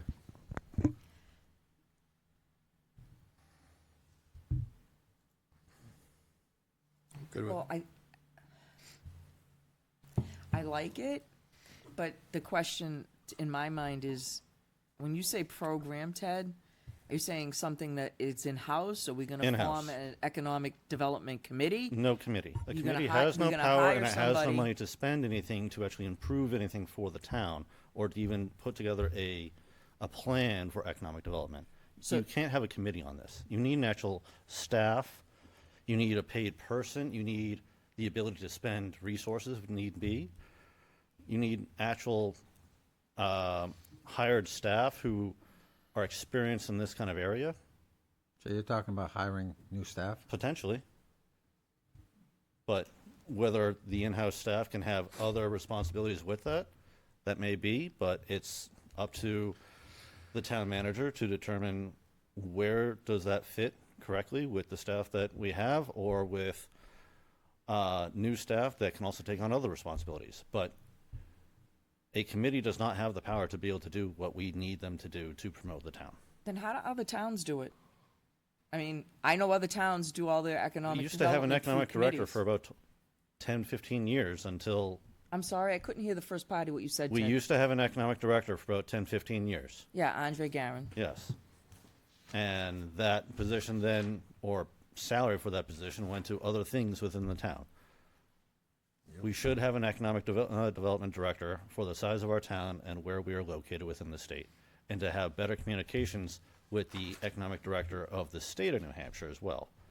When we have a town planner that works on designs and everything else, we have a director of that department who's also working on plans for the town. We need someone who's focused solely on the economic development and marketing of the town.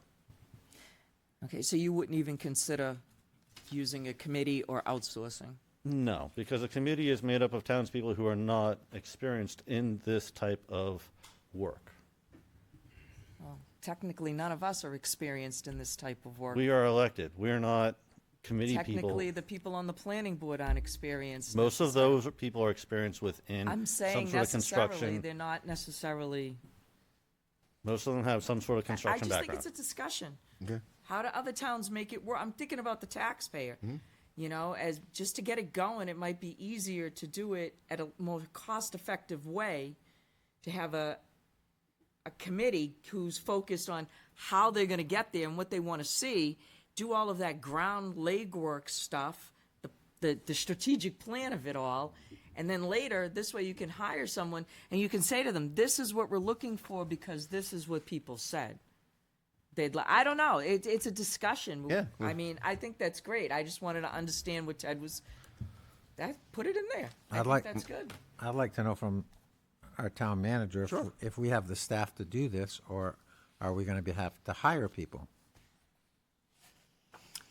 I don't know what exactly the program is going to entail, so you'd have to figure out what the tasks are, and then you determine what the best way to solve those to achieve those tasks, whether it be contracting out or hiring your own staff to do that.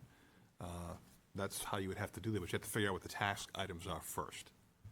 Thank you.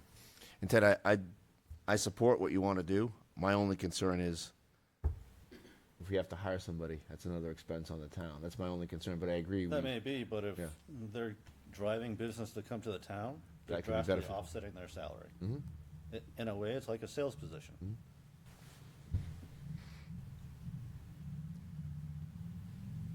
So we could put it. What do you guys think? I think it should be in there. Okay. But I think we as a council should discuss it because it's a whole new Okay. concept, really. Yeah. I don't know. I mean, that's just corporate- how I see it. It's worth a discussion. I do know there are companies out there that you can hire that, like Derry hires. They have an economic developer, but they had had a committee that figured out what they wanted, how they wanted to revitalize the downtown, how they wanted it. They gave it to the employee. It was the employee's job to do it. Then they hired a consultant. They get paid by what they bring, like a percentage of what they bring in, and that's how they're doing it. And their economic development does like all the events and all the things like. But I mean, that's them. I mean, we're us. So we got to figure out what it is. I mean, there's a whole web thing involved in it. How you want to present it on the website, and it all goes back to what is the vision of Londonderry. Who do we want to be? Do we want to be like a Derry? Do you want to be like a Hudson? Do you want to be like a Hollis? What do you want to look like? Because that's going to be what the economic developer's mission's going to be. It's not just bringing in. You want to bring in the right businesses, the right things. You know, personally, I'd like to see a Trader Joe's here. I think Rite Aid's perfect. Can I have the ability to go call Trader Joe's and say, we got this building that's about the same square footage as your one up in Bedford. Could you come down here? You could have access to Wyndham, Derry, Hudson, Litchfield. I don't know. I mean, that's really what happens. I mean, it's not rocket science. I don't know. It's a discussion. Yeah. I think it's a good addition. I think that was a good catch by Ted. All right. So we'll add that in. All right. Just before you add it in. Yep. Who's going to do what when it comes to this? So the things we've got in there, we've got people who are going to do certain tasks, certain functions by a certain time frame. So who's going to do what with this? Well, that would fall into the town manager's tasks, I would assume. Okay. So you want him to be the economic developer? Well, no, it's not Well, the same. no, he needs to develop the plan and develop a position or a hiring of companies to do the things that we need to do. So I'm going to need a little bit more guidance as to the direction that you want to go in terms of economic development. We're trying to get more industrial. We're trying to get it more commercial. What are we trying to accomplish? What is the Where? task that we're trying to accomplish? And where? We focus on different parts of the community because how I look at the task items for that, I'll have to craft that to do that, and then the resources that are needed to accomplish the task. Do an inventory of the buildings too. What's I- available, what we can revitalize. I'd what like could to be know what reused. what exactly the tasks are going to be, and are we looking at hiring somebody and? what's So that I gonna- can Well, work that's with why I that. left it a little what's vague that at the gonna time look being. The like? good news is we have 2 more meetings to discuss this, so Yeah. we could just say we'll discuss it before the next meeting and bring it back. That's fine. I'm just saying, but I do think that Ted's direction is important. I just am concerned about how we pay for it. That's all. Yeah, how we pay for it, how do we get there? Well, we can have a further conversation on that, but Yeah. Rome wasn't built in a day. So perhaps I should work with Councilor Coombs to flesh this out some more. That way you can have We a fine with more that?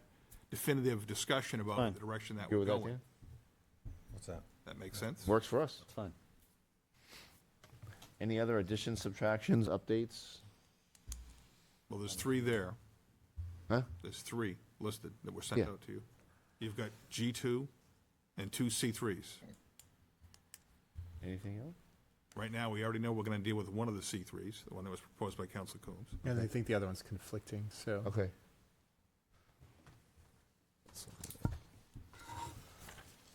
Which one's conflicting? The second one. The G2? No, the other one.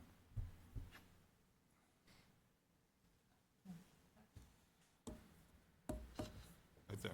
Which one is? So I think they're both kind of the same thing is my point. Like, Okay. It's just two different directions, Yeah. basically.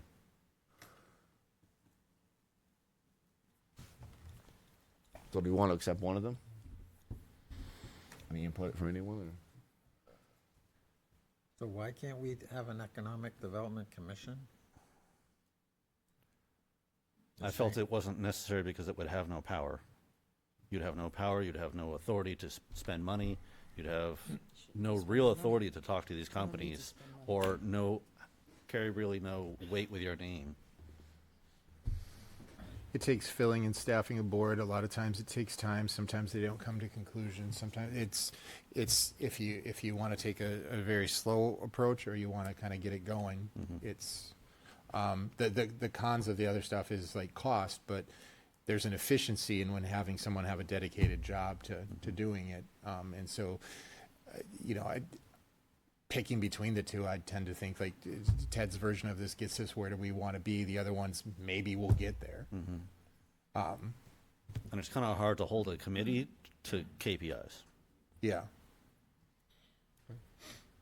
So why don't we go back to our original plan? We'll have Councilor Combs talk to Mr. Mulholland and Yeah, work we'll- out the details we'll and bring it craft back out to us in the something next meeting. Does that work for you? Concrete. It's fine. I'm fine. Okay. Whatever. I like the commission idea because it doesn't cost money compared to the other one, which if we hire people, it's gonna cost taxpayers more money, benefits and everything. I would say, Ted, if you're willing to work with Mr. Mulholland, Yes. Try to look at that. let's approach that and bring us at the next meeting. Sounds good. We'll work on our calendars. Yeah. Anything else to discuss on the strategic plan before we? You've got G2 as well. G2, okay. Approved document on G2. Let's see.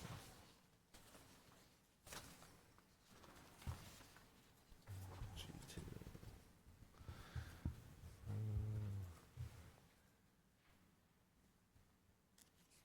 Document, yeah.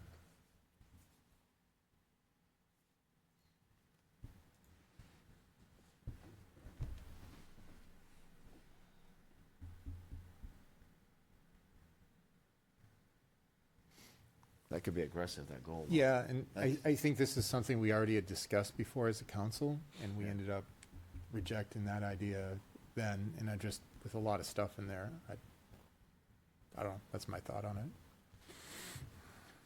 I just think if it stays in there, the date's got to change. I think the date's too soon.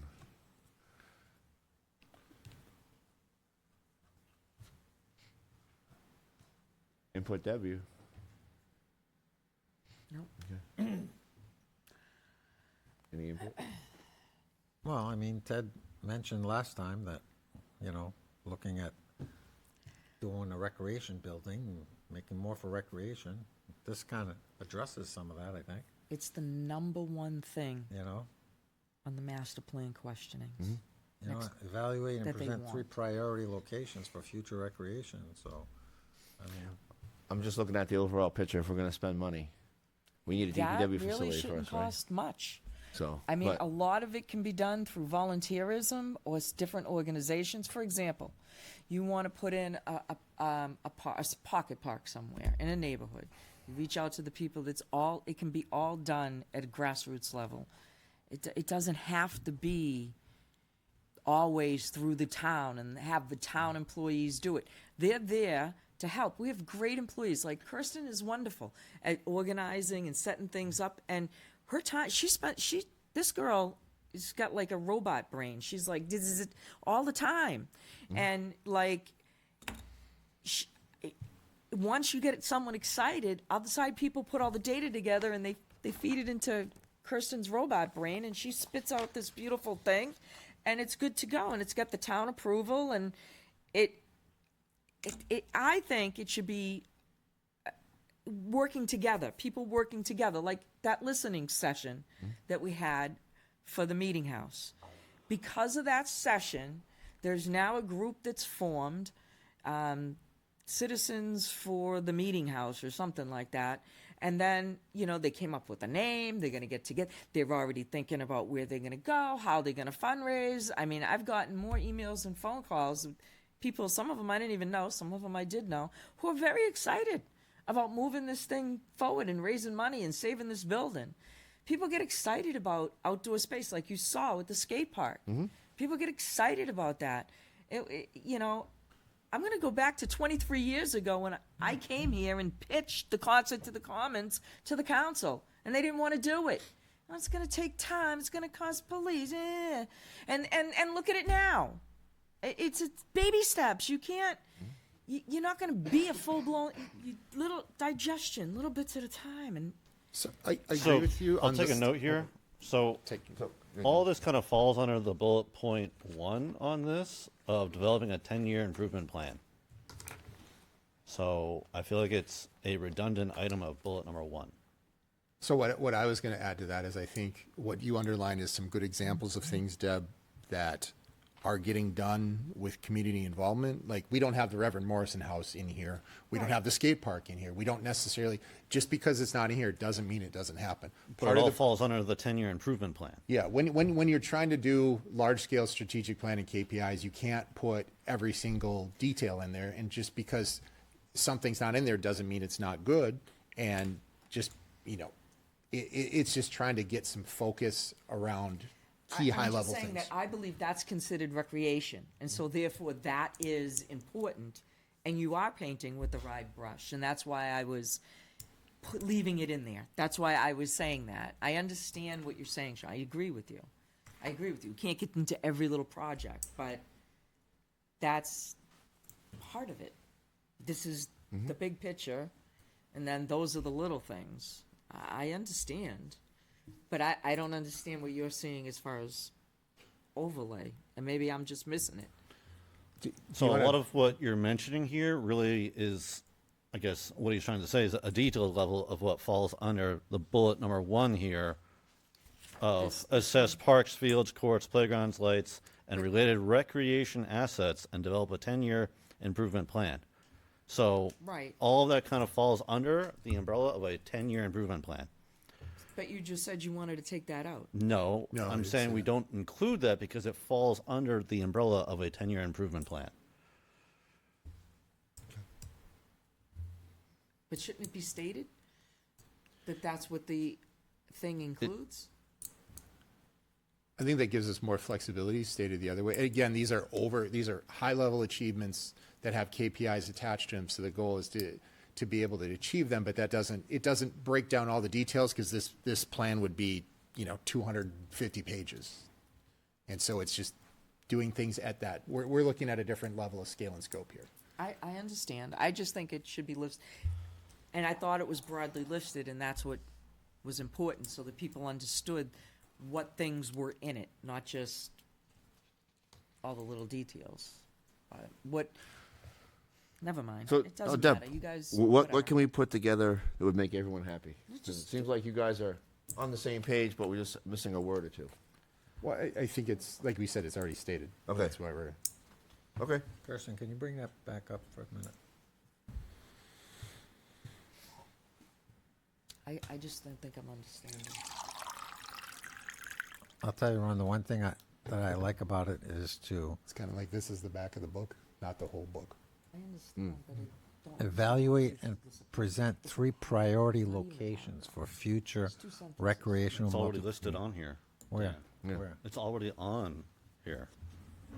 Already have it down here. Evaluate 3 potential future locations for recreational spaces by 6/30/2027. Forget it. Good? Yeah, I'm off tonight, so. Oh, that's good. All right, I got 4 on board. Yeah, I'm kidding. It's fine. No, just It's just Dan. a redundancy. Okay. That's all. That's If right you- there. if you all agree, it's no. fine. I make sure. Okay. It's fine. I Right. just don't want to lose recreation or open space in anything.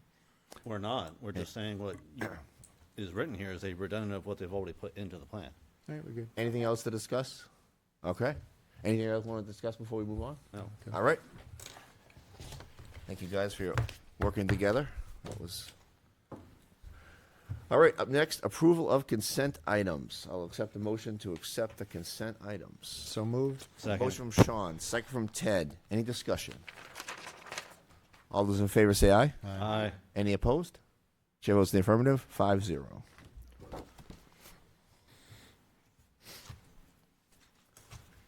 right, up next, we have liaison reports. Anything from? I had a good meeting with our group developing the new SAU building. Everything's moving forward. It'll be an exciting summer and into the winter next door, and with the expansion of our parking lot. Excellent. And as well, having better access to the recreational fields behind our building here with the new parking. So it'll be exciting going forward. Any other liaison reports? Well, I talked with Doug Cole for Recreation. A lot of exciting things. Him and I are working on a couple of things on a sidebar. And I went to the fishing derby. Fishing game did on Sunday. Very well attended. They have 500 of those little trout fishies in there. The kids were going crazy. They were all catching like 12 to 13-inch fish, which was pretty impressive. So that was fun. And I did go to the listening session, which I think was very, very good. There were people there who really, really cared and really want to do something. And I think that it was exciting because they were all willing to work together, and hopefully we can get a consortium together of different organizations that all have the same mission so they could have a home. So I think that's great. Excellent. Good. Well, that's good. I will say I also went to the Musquash Trails, not this past weekend, but the weekend before. It was nice to see the trails nice and widely open, but some of the smaller bridges that are within there on the trails might need to be having some repairs. So maybe some talking with Trailways, and hopefully if there might be some Boy Scout troops out there looking for some Eagle Scout projects, making some repairs to their small bridges. That did bring up a question I had. So we had done this in prior years. Do we do any kind of tick spraying? Someone had asked me about that from as far as the trails go, because they said ticks were particularly bad this year. We don't have any involvement with any of that? Okay. You do it on the town common though, right? Yeah, okay. And you don't want to spray. Tick tubes are the Well, best. yeah, mitigation measures. Yeah, I mean, tick tubes. That's what we do with the Y. Tick tubes. Anything else? Town manager report. I'm just going to go over the agenda. Obviously, there's quite a few changes. On May 18th, we're not having a public hearing on the ethics code, so that's been removed. We are having a public hearing on the PUD, and I suspect that'll take up some time. I spoke with the chairman today. We're not going to move forward on TC 105, use of legal counsel policy, so that is not moving forward at this time or at all. And then we have discussion and provide guidance to the town manager for the development of the FY 2028 budget, which is required by TC 901. So be looking forward to that. If you need anything from us in regards to that, please let me know as soon as possible. And review and discuss the proposed draft strategic plan for refinement. Again, there'll be another opportunity to do that. And hopefully we have some things available for you for that, Councilor Coombs and I. And then moving on to June 1st, we had a public hearing scheduled for TC 105, East Legal Counsel. Obviously, we're not moving forward on that. And then we have a presentation in the Child Pasture Safety Program, 25 years of community service. So that's a very positive thing. Receive a presentation from the Traffic Management Working Group regarding the strategy and plan to address traffic safety and traffic congestion in the community. Discuss and review, consider the relicensing of Murray's Auto Recycling located at 55 Hall Road. I have not received anything from S&S, so I don't know if they're going to be asking for relicensing on there, so we're waiting to find out on that. I've asked codes to reach out to them. Those are the only two that we have. And then we have discuss and schedule public hearing for June 15th, 26 regarding the municipal code for departments, if that goes forward. And then discuss and schedule a public hearing for June 15th regarding a proposed revision of municipal code regarding boards, committees, and commissions, if that goes forward. And then set a public hearing for June 15th regarding the Water Special Assessment District, if we have all of the petition material in by then. And discuss and act upon options for the Perry House wood that's been in storage as discussed at February 2nd, 2026 Town Council meeting. And then review and discussion of proposed draft strategic plan items for refinement. Again, we talked about that with a public hearing at least tentatively scheduled for the 15th. That's all I have. Mr. Chair, why are we not proceeding with TC 105, use of legal counsel policy? I mean, our legal bills are outrageously high. So why? This is the first I hear that we're not moving forward with this. The council put it on the table. So can we make a motion to take it off the So- table to relook at it? When right did now- we put this on the table? Was that when Sean tabled everything? Yeah, everything, yeah, table. Okay. But you can bring it back at any time. Only if it's a motion from a member of the prevailing, so one of us three would have to make a motion to. Only if On it's a table. motion of what? Only if Because it's from one of we you were guys? on the majority. When you table something, someone in the majority has to reconsider and then So pull nobody something else from the can put it table. back? Well, you'd have to have a majority of the vote, so either it wouldn't make any sense. In other words, Deb, they're telling us there's no way that's going to move forward. Seems like it's damaging the town. Yep. Anything further? The other thing I want to add is that you talked about S&S Metals. S&S Metals, I talked to him, and he said that by the end of this month, he should be done, and he's having an auction there in June. So he'll be out of there. So that's probably why we're not going to get it. I'd like to ask the town manager something. Sure. Mr. Town Manager, can you explain to me, by tabling these things, how it affects the town and how our workings and how it may slow down things, please? Tabling equals This is a public discussion. policy decision that the council gets to make if it chooses to do so or not. I mean, it's simple as that. That wasn't my question. My question was, by tabling this, does it slow down anything at town hall in operations, or does it cause any issue by not doing it? That's all I'm asking. It doesn't slow anything down at town hall, but obviously there are issues. That's why it's been proposed and been reviewed by legal counsel, because there are problems in the present way you do business. And we've recommended a different way to do business, and that's up to the council to decide whether it wants to do that or not. It obviously does not. Okay, So we so will not. these kinds of problems, what kind of problems are they? I just need to understand what we're doing to the town right now, by doing it or not doing it. In order for the council to do anything, it must act as a council. It's in your charter. It's in your rules that you have adopted. Okay. If you have councilors that act unilaterally and they expend public funds and incur costs to the town, they don't have the authority to do that. So that's why this policy was written, to address that issue, to follow the charter and to follow the rules of procedure that the council approved, which mirrors the charter. So we don't have that going on. So we have expenditures that are occurring by individual councilors or one or two councilors that they don't have the authority to do. Is that a violation of a law? That's the charter. And it's at the expense of the taxpayer. That's why I think you guys should reconsider and not table this anymore and just address it and get it Yep. over with. I would disagree with that assessment of it, but we tabled this. I'm not getting into a discussion about it. Yeah. All right. Further? All right. I It's will- not fair enough, but it's arrogant enough. Good? All right. I will open public comment.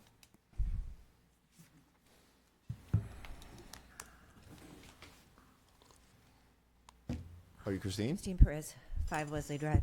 I'm a little concerned about the statement made that only the 3 people who tabled this can bring it back. I do not believe that is the legal way. Might you know, Mr. Mulholland, if that's legal? Because I know at the State House, when we put something on the table, anybody can bring it back. Anybody who is a state rep can bring it back. So therefore, Councilor Dunn, would you ask Mr. Councilor Faber where he got that information, because I do not believe that is true. And if we have 2 members of a 5-member council who have our lawyer on speed dial without the permission of the entire council, and we're getting bills that are like $25,000 and $30,000 a month, this needs to be addressed. It needs to be addressed. Have we accomplished anything this year? I would really like a list of things that this council has accomplished this year, because it appears to me that everything gets pushed down the road. So, Mr. Faber, what legal right Address did the you chair. say? Yeah. Okay, Yeah. so is it true that only you 3 can take this off the table? Where did that come from? I don't think that's true. Is it true? Answer me. Is that true? Christina, I will find an answer for you. I do not know the answer. Okay, I would like an answer as soon as I'll get you possible. the answer. Because to state something, to put a noose around people's neck and a noose around the town, and having 2 of you have the lawyer on speed dial and costing me my tax money, I have an issue with that. You have kicked every single thing down the road for a year or for the last 10 months. To get an ethics policy through, to take 10 months is ridiculous. So maybe y'all can come up with a list of things you all have accomplished, not what Mr. Mulholland has accomplished. Thank you. 2 of us don't have the lawyer on speed dial. It's a mischaracterization. Anyone in the council can access them. Janet Hudaloff, 5 Stony Point Drive, Good evening. Londonderry. Hi there. I can answer your question about, it's a parliamentary procedure, Robert's rules. When you table an item, there's been a vote. In order to get it back on the table, someone has to make a motion to bring it back, and then you have to vote again. Okay? You have to vote, the council has to vote again whether they're going to bring it back. That's the answer for Robert's rules. Thank you. Mm-hmm. Good evening, Maura. How are you tonight? I am okay. How are you? Good. I don't like having a noose around my neck. But I do have a question. I know that Dennis asked earlier as to who made the decision to not implement the optional veterans tax credit, and I would actually like to know the answer to that, because I did file a right to know request on that. Richard asked that question. Mm-hmm. We're going to get an update, and then we can share it. Well, I feel like you should have. This is my, 5th or 6th time coming before this body and asking that question? Yeah. Do you normally have people have to come 5 and 6 times to ask a question? The update We should be try, by next meeting. we try not to. We'll have an update by next meeting. And the other issue is that I called and went through the process to put an agenda item on for this meeting to talk about community-based block grants for ADUs. And I was told that I would have to have a meeting with the town manager to explain why we can't do that. And I would like to still have my agenda item brought forward, because I prepared a presentation and I got presenters. I'd like to know, of all the people in this room, who here has a disability? Just me. Who has a relative with a disability? Just me. Who's active in the disability community? Me. Who knows the law regarding disabled people? Me. And I also have an elderly parent aging in place in this town. So the reason I'm bringing it forward is because it's an important issue for members of that community, and we should be pursuing this, especially since the state law just changed. I do not like, as much as everyone seems to think it's okay to assume that everyone is an idiot, that's not always the case, and it's not appropriate. So I would like my item, I went through the proper process, reinstated for the agenda. That's all. Thank you. Richard, how are you again tonight? I'm back. Richard Blinsky, 89 Hall Road. So let's finish up a couple of things and a couple of new ones. CIP. Does the town have a definition of what qualifies for a CIP project? I believe it's on the website, Richard. It's on the capital website, I improvement believe. projects. The CIP? Yes. Do we have a I haven't been able to find it, so it may Okay. be written down somewhere. I just I will haven't found find that for you. it.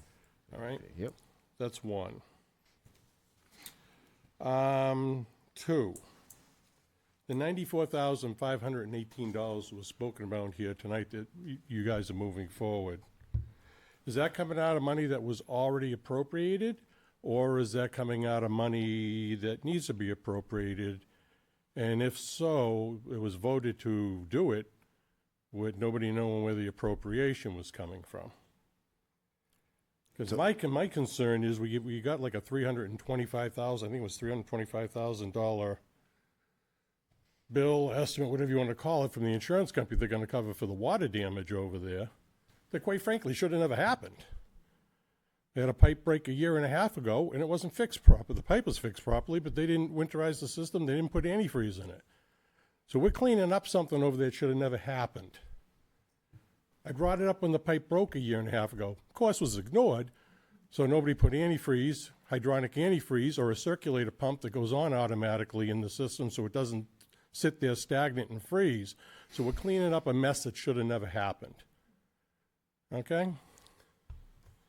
So, and the last one is these raises that are being given out, including the one for the tax collector. And this is nothing against the tax collector, the person. This is not sustainable. You ended up giving them $90,002, up from approximately $80,425.70.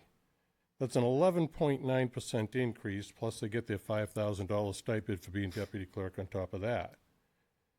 When I look at the original contract, it was for $95,350, which is an 18.55% increase.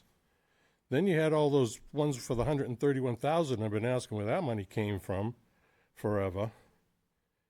And that was like a 15.8% average.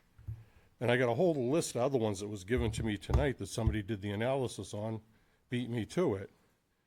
And they're anywhere from like 8-9% up to into the 20s. How long do you think that can be sustained in a community that's an aging community? It's not. It can't be. So I'm not saying people aren't entitled to get raises. They have to be reasonable. They have to be what can be afforded by this town. I'm really getting tired coming here, bringing this up. Now we got this MRI report coming out in June. I'm sure that's going to be another fiasco, considering that's tied in with the Municipal Association.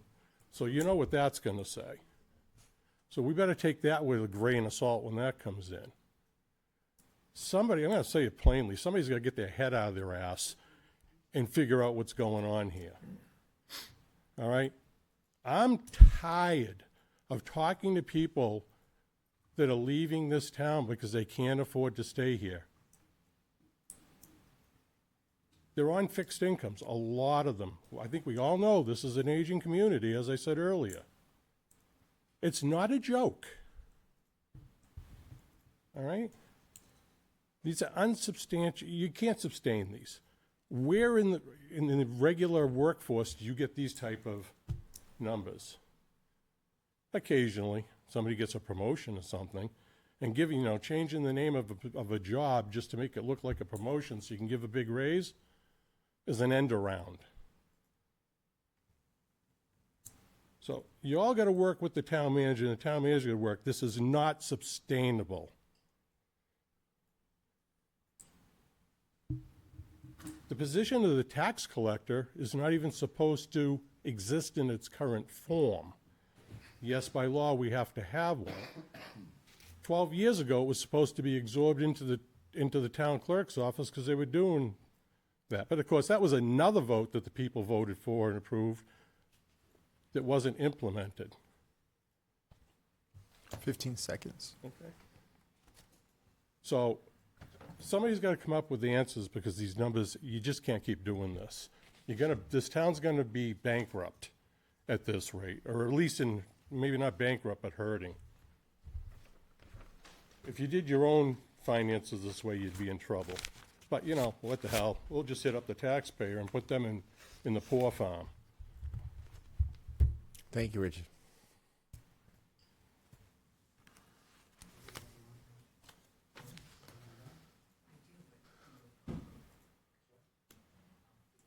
Anybody else in public comment? Hey. Good evening. Marge Bedoy, 189 Litchfield Road. You might want to reconsider doing the Economic Development Committee or Commission, and whether it has power or not does not discount their value. If you take a look at the Utilities Committee and all that they have accomplished, they have no power. But look what they've done. I think that same thing can be done with economic development. Thank you. Good evening, sir. Good evening, Tony DeFrancesco. I knew she was going to say that, so I let her go first. So I think that we should bring back, to Ted's point, Economic Development Director. You could do it as a combo problem, combo job, town planner, Economic Development Director, make it a combo thing. Doesn't cost you hardly anything compared to the line items that are already there. The real reason I came up today was I saw my name up on the slide that the Lees provided tonight, and it said DeFrancesco Construction. And on an annual basis and a biannual basis, I remind everybody that is not me. That is not my family. They are no relation. I have never met them. I don't know what else I can say, but it's not me. And there is no, it's just like we have a Smith in this town. We have more than one Smith in this town that everyone thought was related to a famous governor in the state of New Hampshire, and that's not true either. And so keep that in mind whenever you see that on News 9 and all over the place. It's not me. I've never been associated with them. I don't know who they are. I've never met them. But for sure, they are not relatives of mine either. I hope you learned from the library issue. To Dan's point, and he said it under his breath, I'll say it out loud, and I'll say it louder. That's what happens when you don't do periodic maintenance. It's very clear where the issue is. You can kick the can down the road on a lot of things, but when you kick the can on periodic maintenance, you're ending up costing yourself more money than less money. Penny wise, pound foolish. Deb, Trader Joe's. My goodness. Do you own stock in them? You say them constantly. Listen, here's how it works. An owner owns land. An owner hires a realtor. The realtor negotiates on behalf of the owner. The town doesn't get involved unless it's blighted and unless the town takes the land over. Now, if you think that the realtor hasn't made those phone calls, you're not paying attention, because that's how it works, because the realtor doesn't get paid until that space is full. So, yikes. The town can't get involved in that stuff. It's a very slippery slope. Be careful with that. Thanks for what you do. Have a good night. Thank you, Tony. Anybody else in public comment? Good, sir. Absolutely. I believe you're the only one left from the Council in the Commons, correct? Correct. All right, so I've been waiting patiently to tell you this. I wanted to go home 2 hours ago. But the Londonderry Police Association, I was texting them throughout this meeting, they're going to make a $900 donation to be, I think it's a second from the top, whatever. So we'll take care of that tomorrow. We'll get a check out to them for that. Thank you. It's a great way to end the meeting. Anybody else with public comment? Mr. Chair, I do. Okay. Can you top that? Not entirely, but I'd like to address the item again for the petition letters that were put forth to the voters back in March that citizen Paul Scudleric had put forth, and at the time I was the only one who had signed them. And I'd really like to, again, I believe he's reached out to all four of you to please sign these letters. I'd also like to ask Town Manager Mulholland, given your many years of municipal executive experience, have you encountered a similar situation by which a letter generated by the town council or similar body being sent to local state legislators in the governor's office did not have the signatures of all members of the governing body. No, I've not experienced that. To the contrary, that the governing body has signed those because it's not a decision of the governing body, it's a decision of the legislative body. You're just simply transferring that from the town to that entity, whether it be the federal government or the state government. And there's an email out to that effect, which I forwarded out to all of you today. All right. So I would implore you all to please sign these letters that go off to our legislators. All right. If not, please respond to Citizen Paul Scudleric upon why you I did are respond. employing not to sign them. I did respond to Paul, just so you know, Ted. Thank you. You're welcome. And I also sat down with him for an hour and a half, so. I responded as well. Anybody else with public comment? I will close public comment. All right, up next, pursuant to RSA 91A:3, 2B, I need to go into non-public session with a roll call vote. I, Ted Combs. I, Dan Bouchard. I, Ron Dunn. I, Sean Faber. I did, Paul. You actually need a second. Oh, Second. Sorry. Sorry. I'll second it. sorry. All right. One more vote, just for the record. I, Ted Combs. I, Dan Bouchard. I, Ron Dunn. I, Sean Faber. I did, Paul. Are we not returning? Are we coming back? Okay. Nothing else to do?